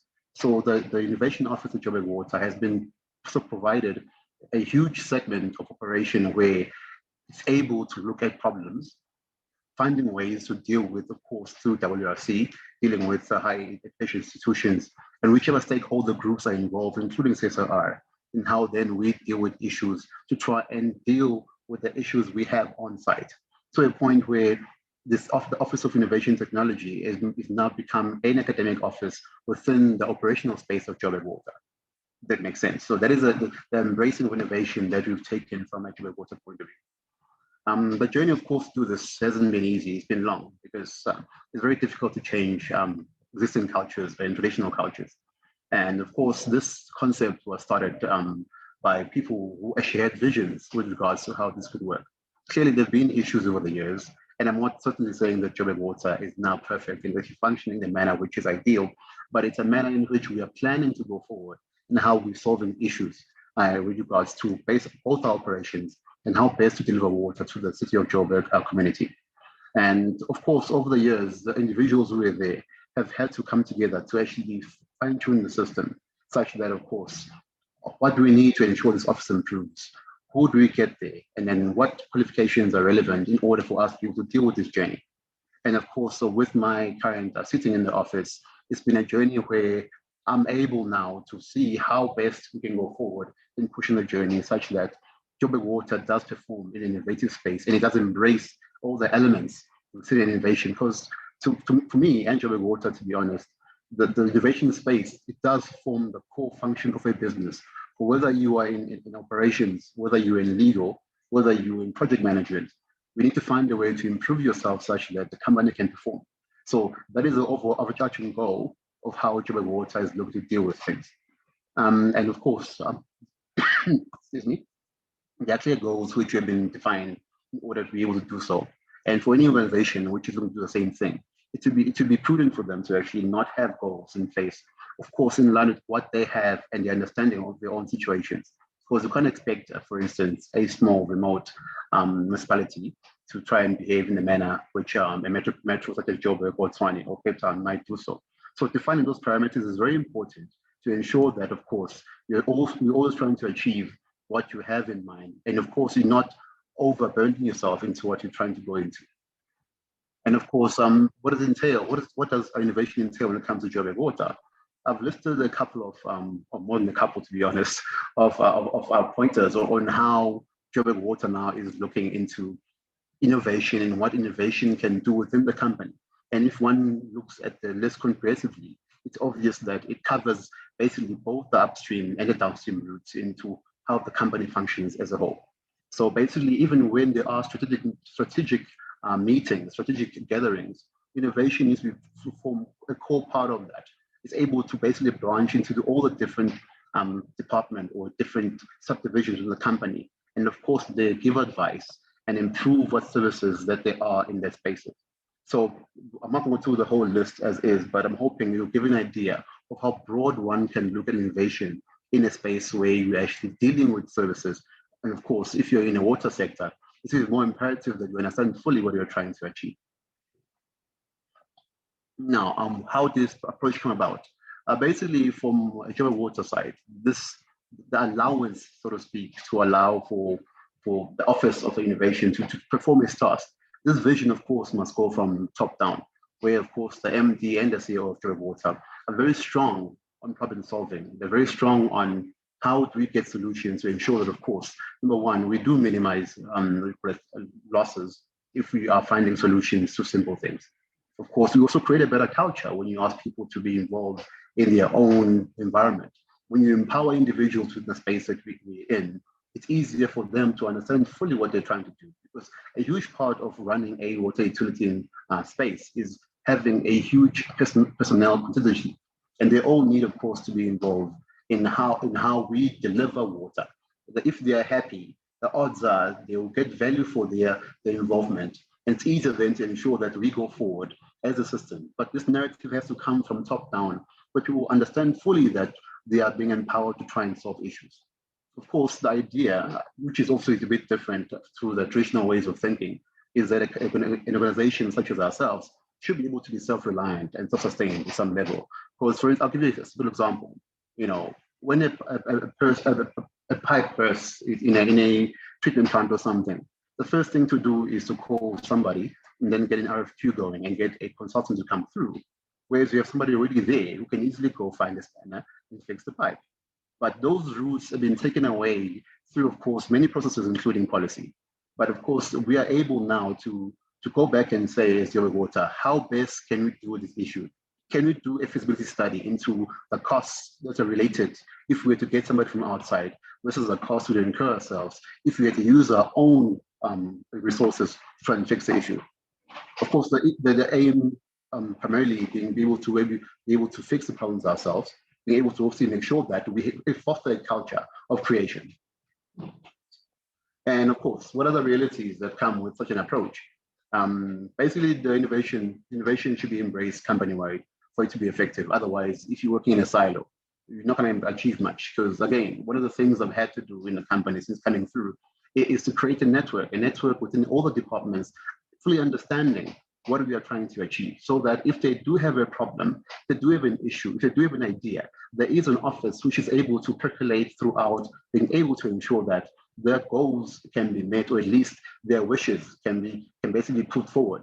If you don't do that, people then cannot come to you, because again, we always have red tape within our spaces, especially in a municipal space, where each policy governs with each department. But of course, if you have an umbrella innovation system, or at least innovation environment, it's able to go anywhere and transgress all those boundaries. So one of the areas where we should improve the Joburg Water is being able to at least create this network where we can talk the same language in order to solve issues.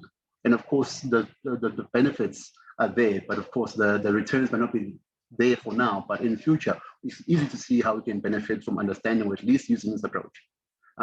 Again, the issue is that innovation is not understood by most individuals.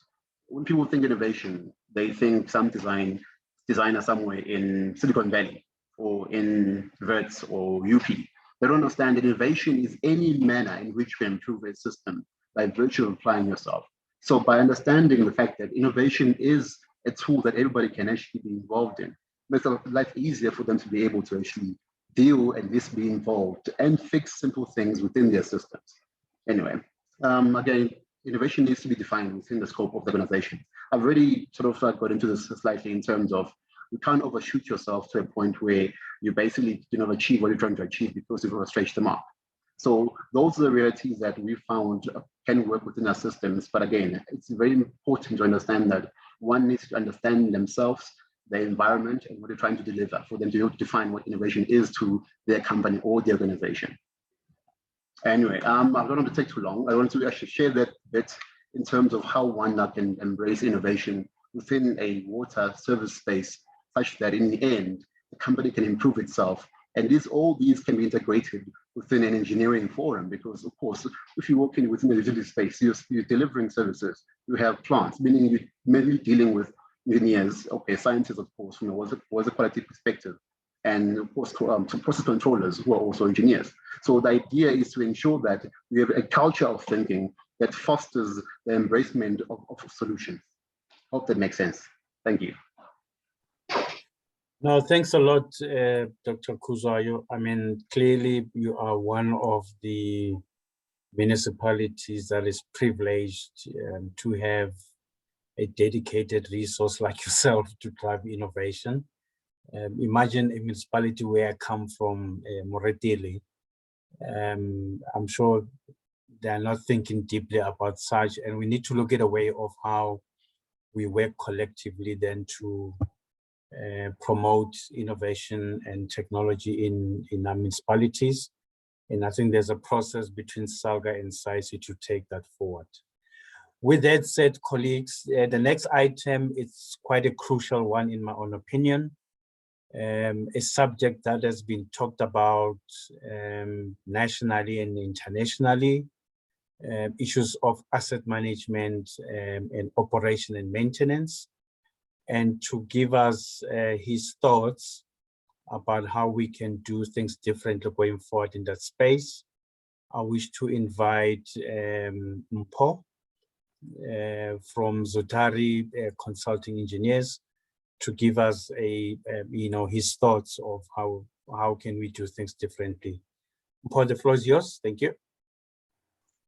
Hi everyone, good afternoon. I'm not sure if you can see my screen. Can you? Yes, we can. Just put it on slide mode, please, if you don't mind, Mpho. Thank you. I did click a slide mode. There it's There gone. we go. Great. Sorry, I have to apologize.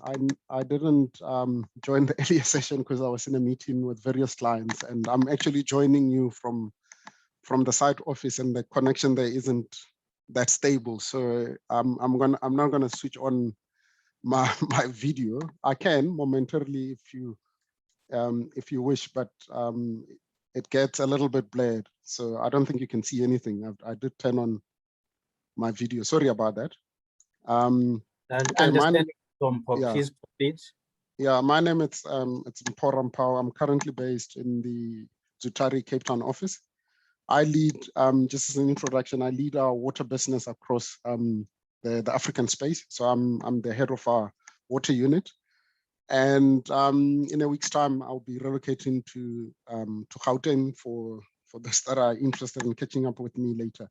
So I'm passionate about water in general. My specialty is basically water treatment and wastewater treatment, and that's where my passion actually lies. I've studied a lot on wastewater treatment, and yeah, especially the biological aspect of it.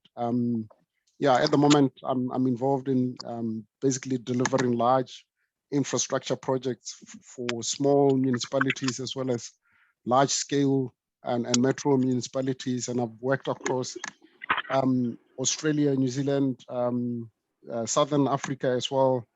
And I've helped companies with PPP contracts in the UK, operating as concessionaires to meet what is expected of them. So this aspect that I'll be talking to you about, it's something that is very broad. When Godfrey asked me to talk about it, I said I'd like to understand a little bit what it's asking for, because I don't want to go and talk about the stuff that it's business as usual. Maybe before we go on, I see there is a hand that is raised. I'm not sure if that's directed to me before I get into the presentation. Is that a mistake, or is it? No, that's a legacy hand. Paul, Oh, okay. All right. do proceed. Yeah, so I thought I will not talk about business as usual stuff, but rather look far ahead and maybe share some of the things that other parts of the world are doing, and try and bring those close to home as well, where we've got challenges with policies and and frameworks. But I'm not going to go into the details about that. So the slide is not moving. Shucks. Oh dear. Okay, I'll just do it like that.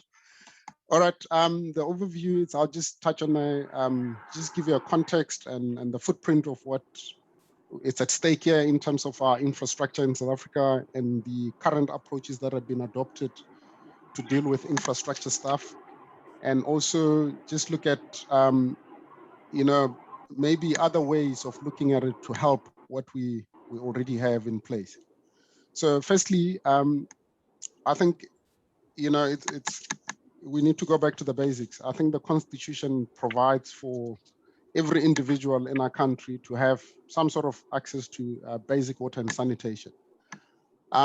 We know that there's a lot of backlog, which maybe influence decisions to go a certain way, but I'm not here to talk about that.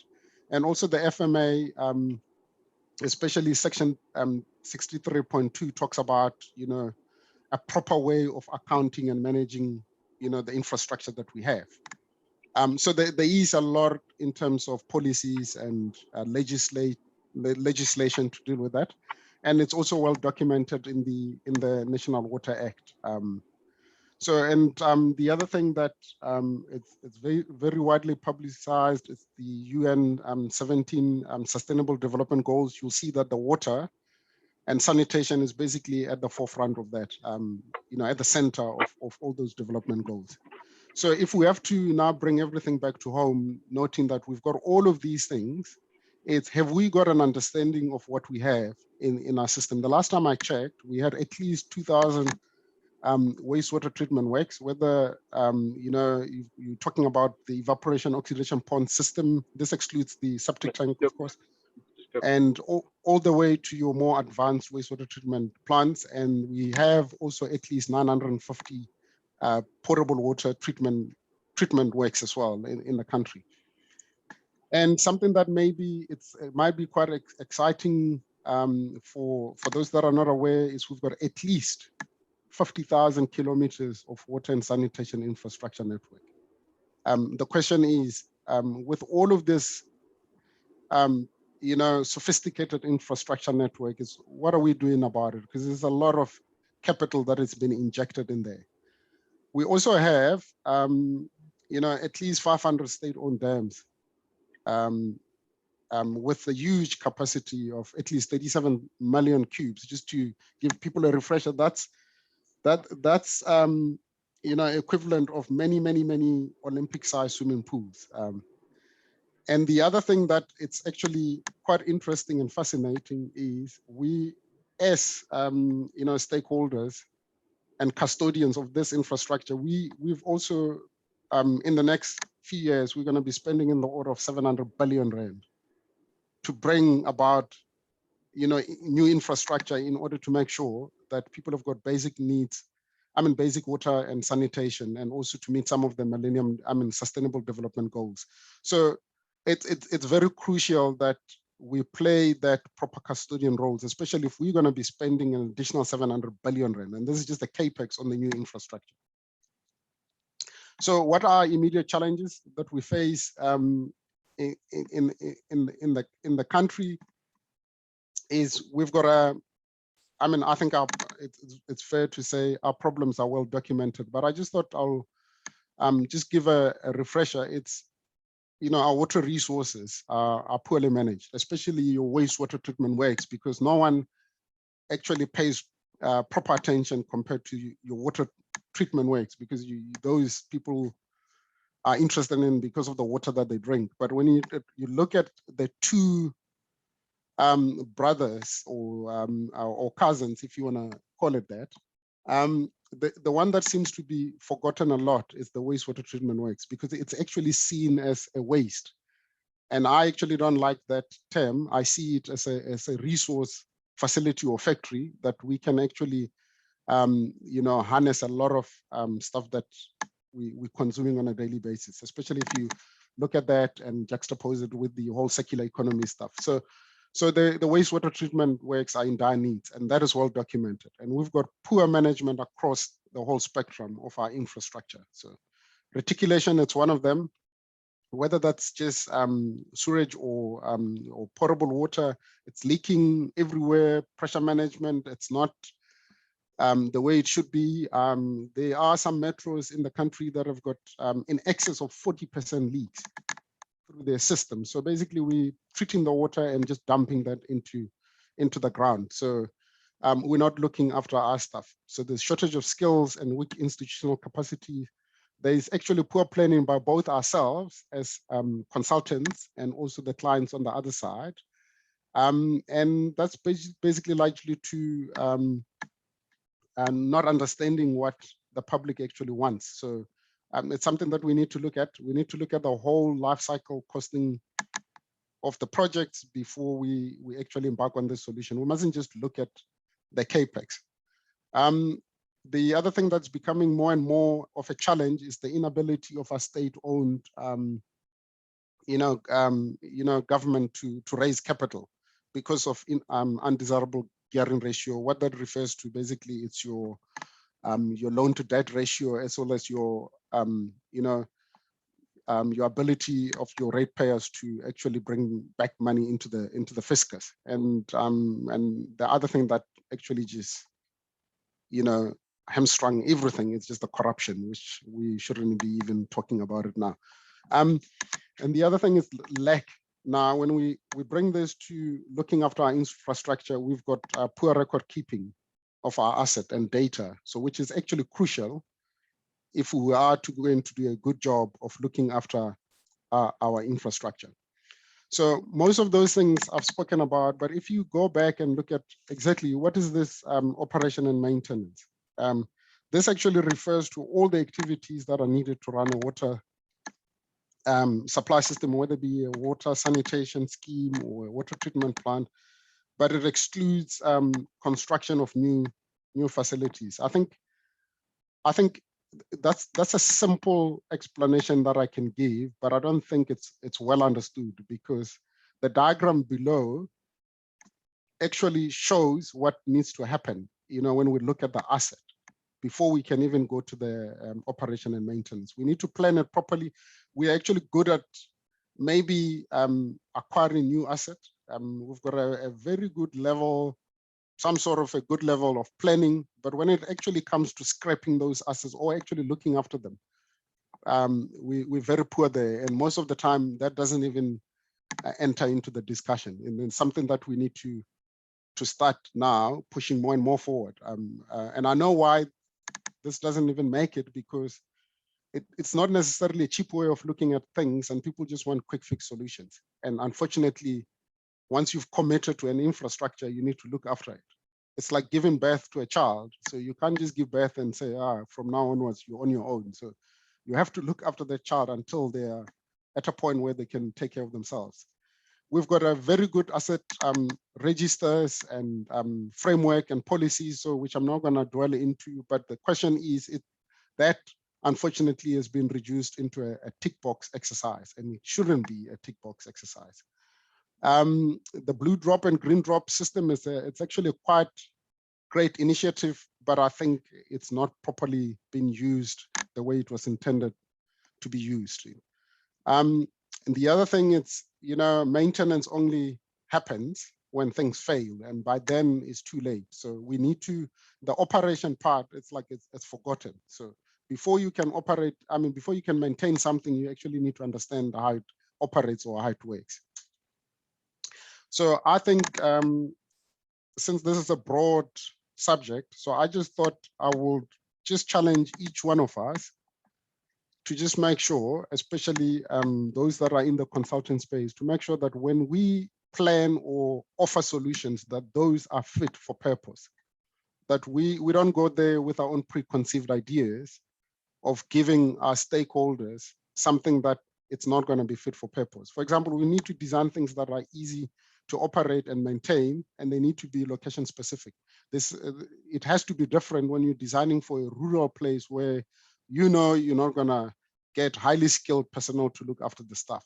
And also when it comes to urban or your metros, where solutions tend to be very sophisticated, we need to look at the whole procurement and supply chain processes when we put our solutions in place.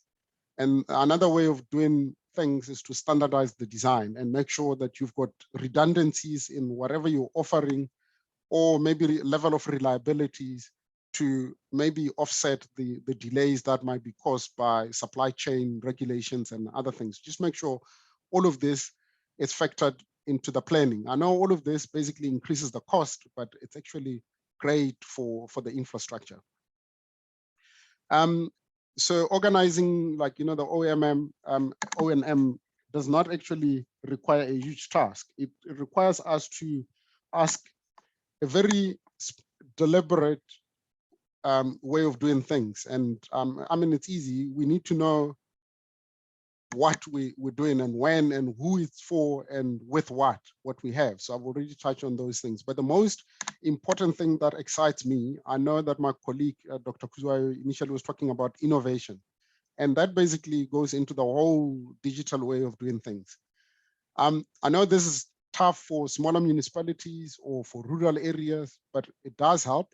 And unfortunately, most of the urban areas where you actually require a level of help, we still rely on human resources, and those human resources are not even the right caliber of resources because of lack of capacity or skills that haven't been passed on to people that are coming to operate our system. But for rural communities, I've seen systems, basic systems operating via GSMs and cell phone networks.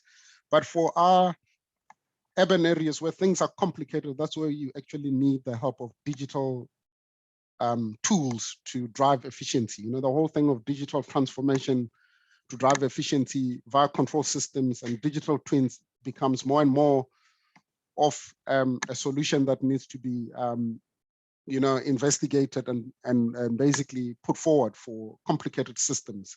And most of these systems are the ones that cost lots and lots of billions, that by the time they fail, if we don't look after them, it's as good as basically scrapping them and putting in another expensive infrastructure.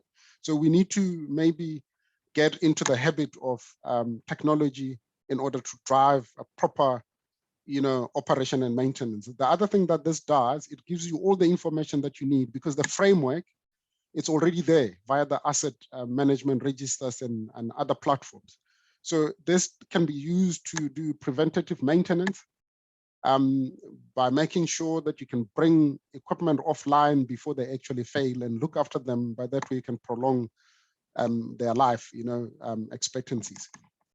So we also need to start thinking about capacity building. If that includes triple Ps, or it includes having a maintenance, operation and maintenance contract after an infrastructure project has been constructed. We need to pursue that to make sure that the stuff is not left to ruin.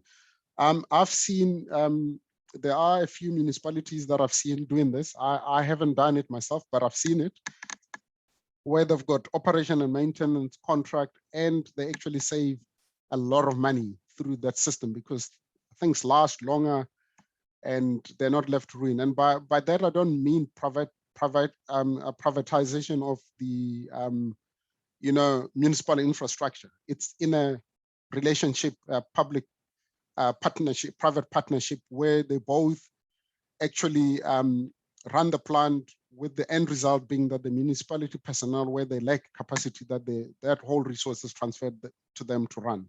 So I've seen those systems working very well. It's something that we really need to do. So I've just given a brief background. So this one, I'll share this presentation so that you can look at this at your leisure. But basically, I've just, based on my experience with what I'm involved in, from small project of like probably a few 100,000 to like 2.5 billion rand that I've been working with, I've seen that the process is exactly the same that you have to go through. And there's so many complex things that you have to look after at the design and the life, planning the life of a project. And I've just put a complicated slide there. It's what we all go through. It's just that maybe it might just look confusing to you, but that's what it is. And the way it started with something as complicated as this. And the way I described it was, we get to a point where no one knows what they're doing. And it's that area where you see that spider web, where things basically just go back and forth. But if we just maybe take a little bit of a break and just say, ask ourselves a few questions on what's required, that, that end there turns into something truly amazing for our stakeholders. And this is a journey that needs to be taken by both service providers and as well as the clients, having these the stakeholders at the center of all of these issues. So this brings me to what I was talking about. So we need to, the best way, because we've got the resources, we've got people, but we're relying a lot on people. And I don't think that's sustainable going into the future. The frameworks are there, all the processes that we need to follow are there, but I've got a feeling that most people don't use the stuff because it's all saved on the computer or it's all written somewhere.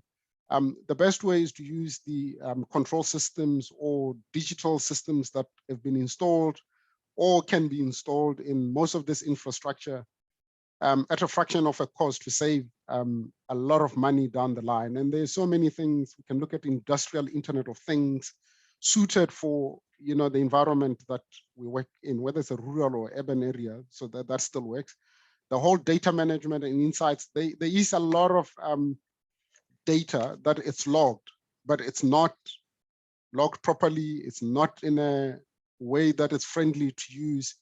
It requires a lot of mining when it's there. So we need to start moving into intelligent ways and intelligent platforms that are useful for what we want to see. There's no use having all the electronic equipment on water infrastructure if you can't use it. So it's there already. We just need to take it a notch further to make it in a way that we can use it. And that will lead to us having these dashboards in an interactive way. And those dashboards can actually be used to set KPIs for your plant personnel, including their managers or people that are custodian of those infrastructure. And it also helps to deal with preventative maintenance because people can actually see what's going on. So I mean, there is a lot. I mean, the framework that we have on asset management system talks about organizational structures, leadership, planning, operation, and performance evaluation and improvement. All of that stuff can be condensed into a digital platform that helps everyone to see what's going on without actually looking over people's shoulders. So that's my story about ways of improving it. So if there's one thing that I just want you to take from this thing, it's the framework and the policies there, but we just need to make sure that the data that we have, it's in a useful format. And the only way we can do that is to move things appropriately to digital platforms. Thank you very much. No, great. Thanks, Mpho, for that excellent, insightful presentation that is beginning to really shape the direction we need to take as a country. And I mean, I would imagine if we're to employ this as a policy framework in the country, what it will do in terms of infrastructure management going forward. And I think these are some of the issues that we'll probably have to advocate for as Salga, working together with CISA and other relevant stakeholders. So thank you so very much for that excellent presentation. It has certainly opened up the journey for us to take some of these things forward. The last presentation from our side in terms of what we need to do next or what we need to do differently is from Dr. Joe Burgess, who's a scientist by profession, and she's going to tell us what are the innovative solutions that are out there to help us improve water management. Dr. Burgess, the floor is yours. Thank you very much. Thank you for the introduction. Hopefully you are about to see my first slide, and now that I'm screen sharing, I can't see what you can see. So yes, we can you see just the let slide. me know? Thank you.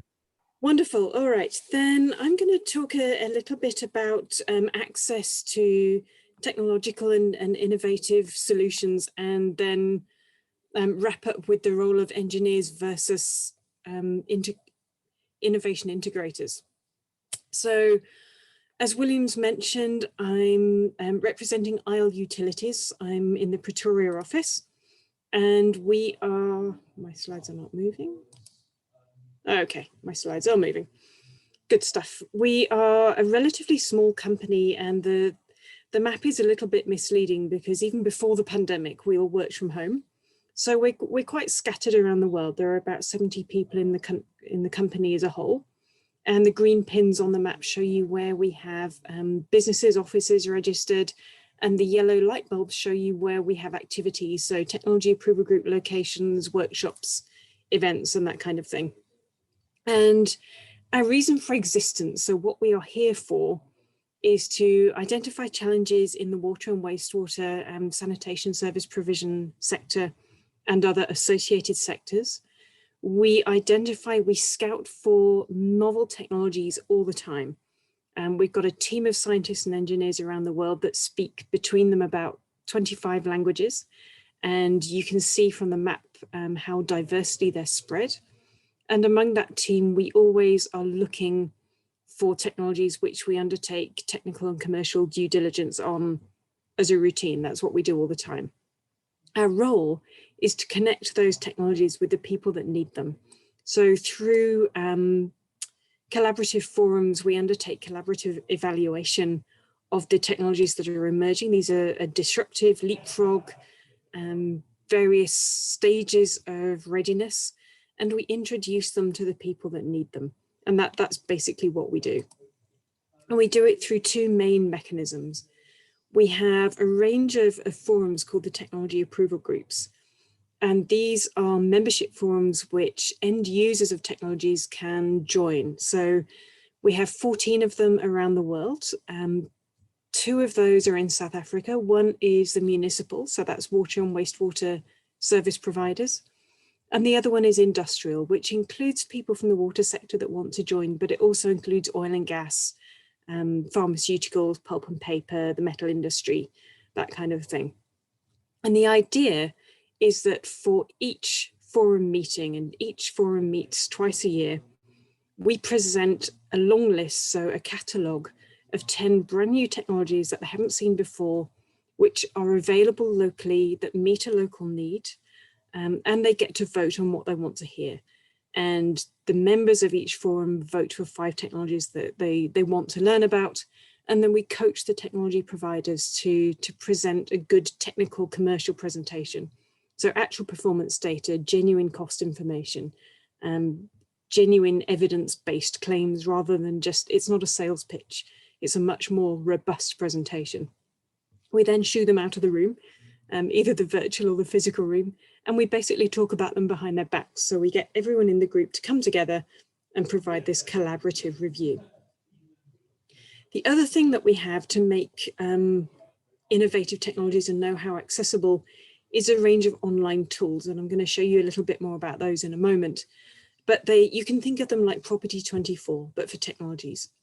So the TAG technology portal has about 1,200 technologies in it that have already been through due diligence, so we know they work. We have Cat Wizard, which is the condition assessment tool wizard, and it's specifically for condition assessment of linear assets, so pipelines, effectively collection and distribution networks. And those are subscription services. And we do some other bits and bobs as well, some training and consulting, and that's not particularly relevant for today. When we look at innovation in the water sector, it's primarily driven by, well, necessity is the mother of invention. So the drivers are changing environmental policy, so ever stricter legislation, minimizing cost, or enhanced performance. So this is where companies need to reduce their operational costs, but still meet the same output requirements, or they need to comply with more stringent legislation or with corporate goals, and they need to do better, but for the same costs. So those are the drivers. The barriers to innovation are how long it takes to bring something new onto the market, typically 17 to 20 years from inception at the research stage to actually off-the-shelf standard technology. And what is another major barrier is the level of investment that's required into a new technology that may not even work in the end. Most research doesn't work, and I say that as a researcher with a very sad heart. But that's the point of research. If we knew what would work, we would just do that. We wouldn't have to have research to try other things. So that links into that third barrier, the technology and market risk. Now, the ways in which ISLE provides access to innovation are, well, numerous and varied. And the first one I'm going to talk about is the online tools. We have 3 distinct online tools. And the first one is the technology portal, which is a searchable online database of just over 1,000 pre-assessed technologies. And this is sort of the general portal. It has everything in it. Number 2 is the COVID-19 portal. And this is something that we only created last year for obvious reasons. And it is pre-assessed technologies specifically to manage, destroy, mitigate the impact of the SARS-CoV-2 virus that causes COVID-19.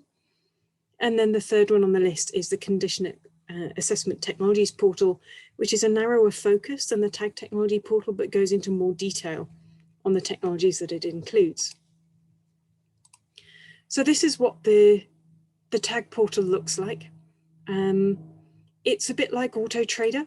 It's a searchable database. You can ask it using the categories listed on the left-hand side for the kind of thing you're looking for. You might be looking specifically for sensors for use in a clean water network. You might be looking for, I don't know, a sludge dewatering technology that has something that conventional technologies don't have. So you can put in filters, and it's also a searchable database using where the word desalination is in the top left corner. So if, for example, somebody comes to you and they're trying to sell you this amazing new technology and it's the next best thing and all that stuff, if you are a technology approval group member, you can come into the database, put the company name or the technology name in that box and see if it comes up. And if it does, then it means we've assessed it and there's a fact sheet available in there. And those fact sheets are written by our staff. They're not just marketing information from the tech providers.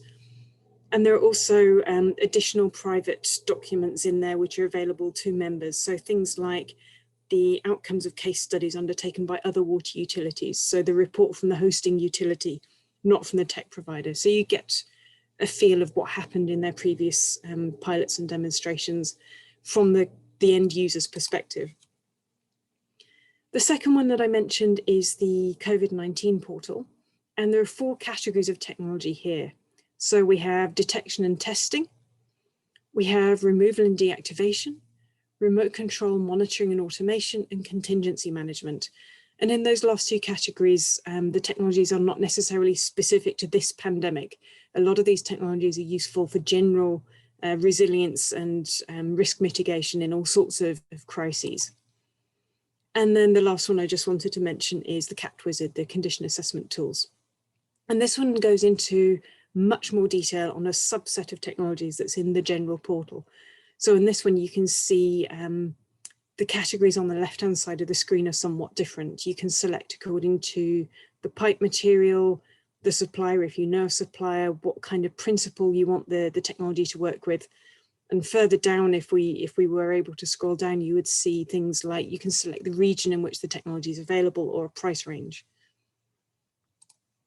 So those are the online tools, and this backdrop of constant techno-economic assessment, due diligence assessment, and population of the portals, which happens all the time, is what lies behind the technology approval groups.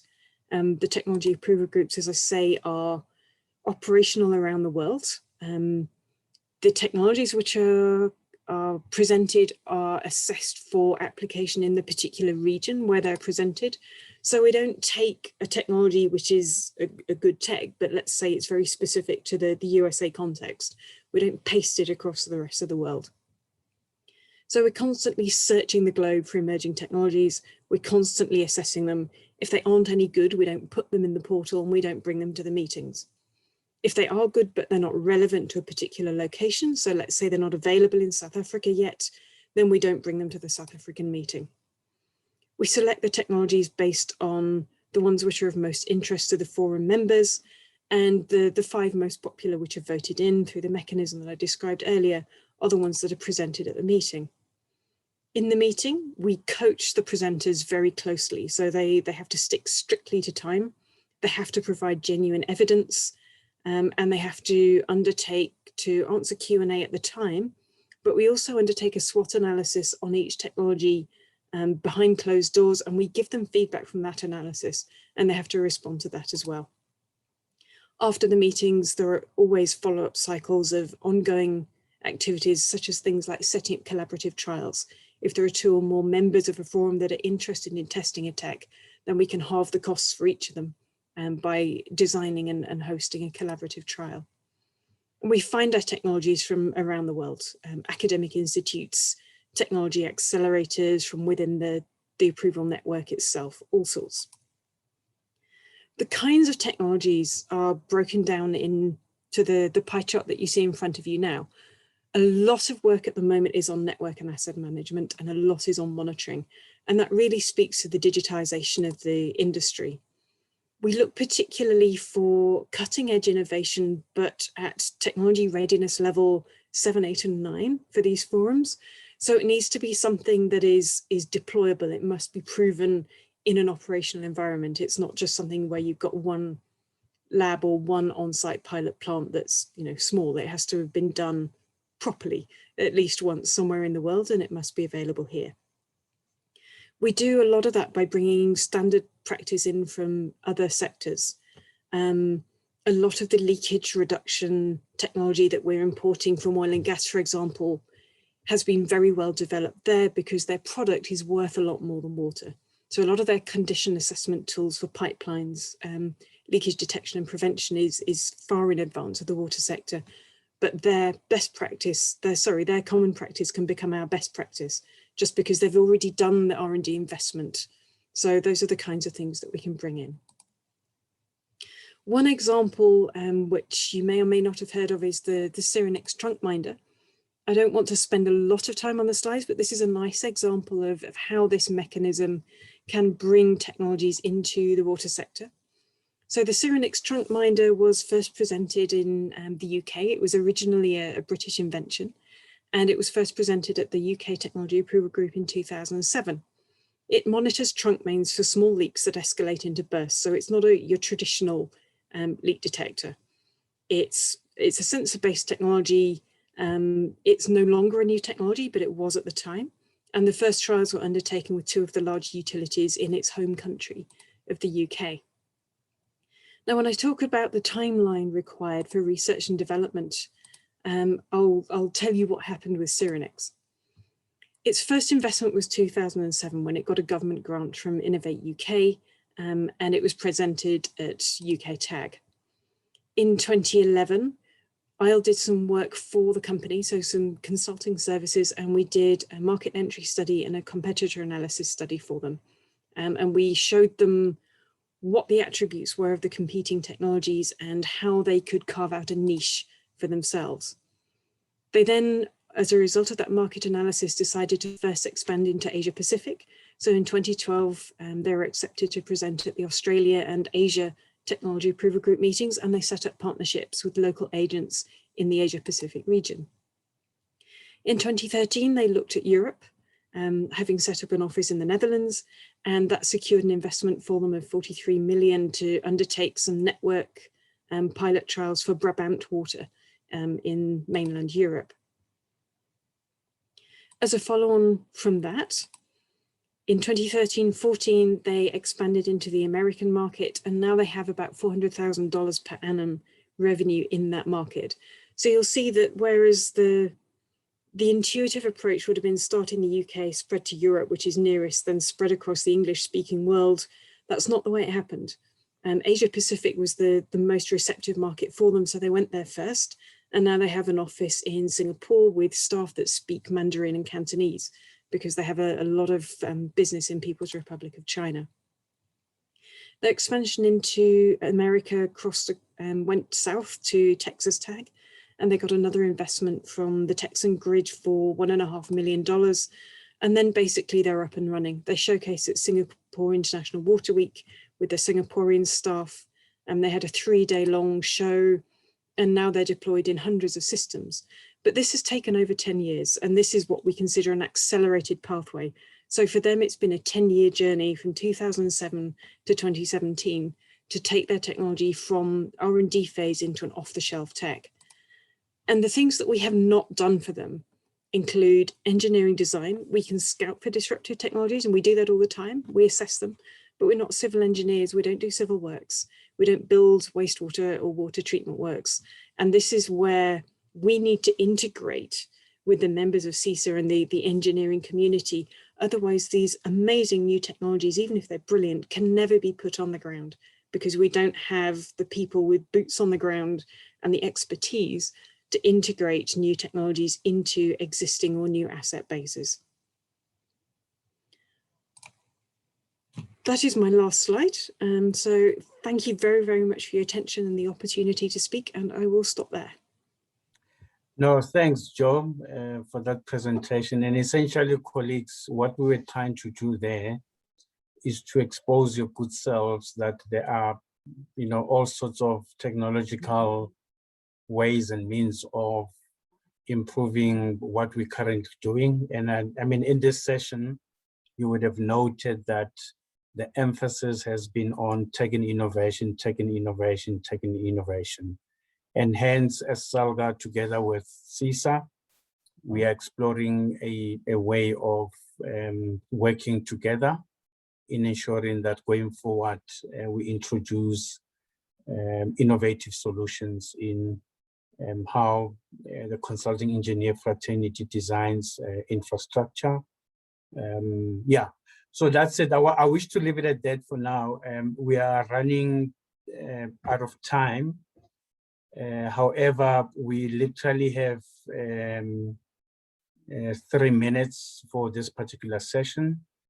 And I wish to abuse my chairpersonship here and invite Lubabalo to say a word or two about asset management and O&M of the work that they're doing at NISA. Lubabalo? Thanks, Mr. Moraka, and thanks for the 2 to 3 minutes. I think I don't have a presentation because I'm youth. I think you've set that tone already, so I'll claim to be youth at least. So I hope I still look young. So yeah, I think the problem statement that we posed ourselves is, how do we get us the state to use data and information for evidence-based decision making, specifically as it pertains to infrastructure? And what we've been trying to do is to push reforms. I think Paul correctly pointed out that the Municipal Finance Management Act, Section 63, talks about looking after assets, but the interpretation of that, which links to my earlier comment about where the power lies, has been exclusively accounting based, such that all rewards and consequences are in an accounting sense, but a municipality can get away with actually not looking after its infrastructure. And what we've tried to do in this particular instance is to say, working with Salga and other sector departments, how do we begin to improve that? And I think the innovation in this, in our context, because I think innovation is creative problem solving, whatever the context you face, is successful implementation of infrastructure policy reforms. And I'd argue that that's the task of an engineer in the public sector. So what we've done is to come up with the program that's still under development for specifically municipal infrastructure asset management. And what we're saying there is that we need to move away from the focus of exclusively developing new infrastructure and then neglecting it. Because I think if we fundamentally go back to the Constitution, reliable service provision is either explicit or implicit. And reliable service provision is not only that the infrastructure is there, but it's actually performing at the levels that it should. And what we found is that in most municipalities, that is not happening. And the question was, what can and should we do to start to change that? So we've got a program that's basically standing on 5 legs. What do we need to do at a policy and a governance level? What do we need to do at a people and a leadership level? What do we need to do at a data and an information level? And what do we need to do at a planning and decision-making level? And then obviously contributing to asset management practices. And the lesson learned here was that previously, we've gone with an approach that doesn't factor in change management or the context in which we operate. And that often stifles any sort of reform or changes that we try to bring into public infrastructure management. And so with this particular one, we're trying to actually have a broad approach that considers all of those. So practically, as a state, we're often accused of doing nothing or moving very slowly, which is not always false, but we're not here for that today. We've looked at the largest conditional infrastructure grant, which is the municipal infrastructure grant, and tried to make changes there to actually explicitly now say the job of the grant is not to just put infrastructure there, which becomes white elephants, but we need to actually make sure that infrastructure is looked after. And there's changes at a policy level or in the wording of the framework itself. At the level of the strategic goals, we've added something that says we need to subsidize the development of asset management plans for infrastructure servicing for poor households. And the truth is that planning alone is not adequate. We need to do a bit more, but this is the concession that we could get from a treasury that has no infrastructure expertise, yet is tasked with the final say on decisions that have a direct bearing on public infrastructure, but that's a story for another day. So we've made, at least for now, that provision specifically in the MIG. And the idea that we're going towards as government is to say, we want to get to a point where we can say the value of municipal infrastructure is, as a bad example, from current estimates in the audited financials, we're looking at about 600 billion. If you've got 600 billion across A, B, C, and D municipalities, how much is needed to effectively operate and maintain that infrastructure? And once you've got an answer to that, we then look at how can municipalities raise that money. But fundamentally, what we're saying is, and we agree on this with the Treasury, is that no one's ever got enough money. And the philosophy that says fund the gap is an outdated and flawed one, because as a country, we don't have enough. But what we need to do is, again, bring innovation to manage the gap. And managing the gap says, how do we optimally allocate the limited resourcing that we have as a municipality to ensure that we provide reliable infrastructure services? And that includes, optimal allocation includes, but is not limited to funding of the gap. So that's where we are at a very high level, but I'm sure everyone here reads the policy statements, the DORA bills, et cetera, et cetera. And my last bit on this is what is needed from the sector. I think we need to rise to the occasion, colleagues, as engineers and other professionals, and apply ourselves. We need to be patient with the state. We need to innovate to overcome populism and ignorance in infrastructure development. And we need to understand the client, in this case, which is the state, be it local, provincial, or national, and pitch our solutions at a level that they will understand and appreciate the urgency of the things that we're doing. And our view, at least, I think we're shared in this as Salga, is it needs all of us. But if we're not speaking the right language or pitching our solutions appropriately and doing all of these things collaboratively, we're not going to move forward.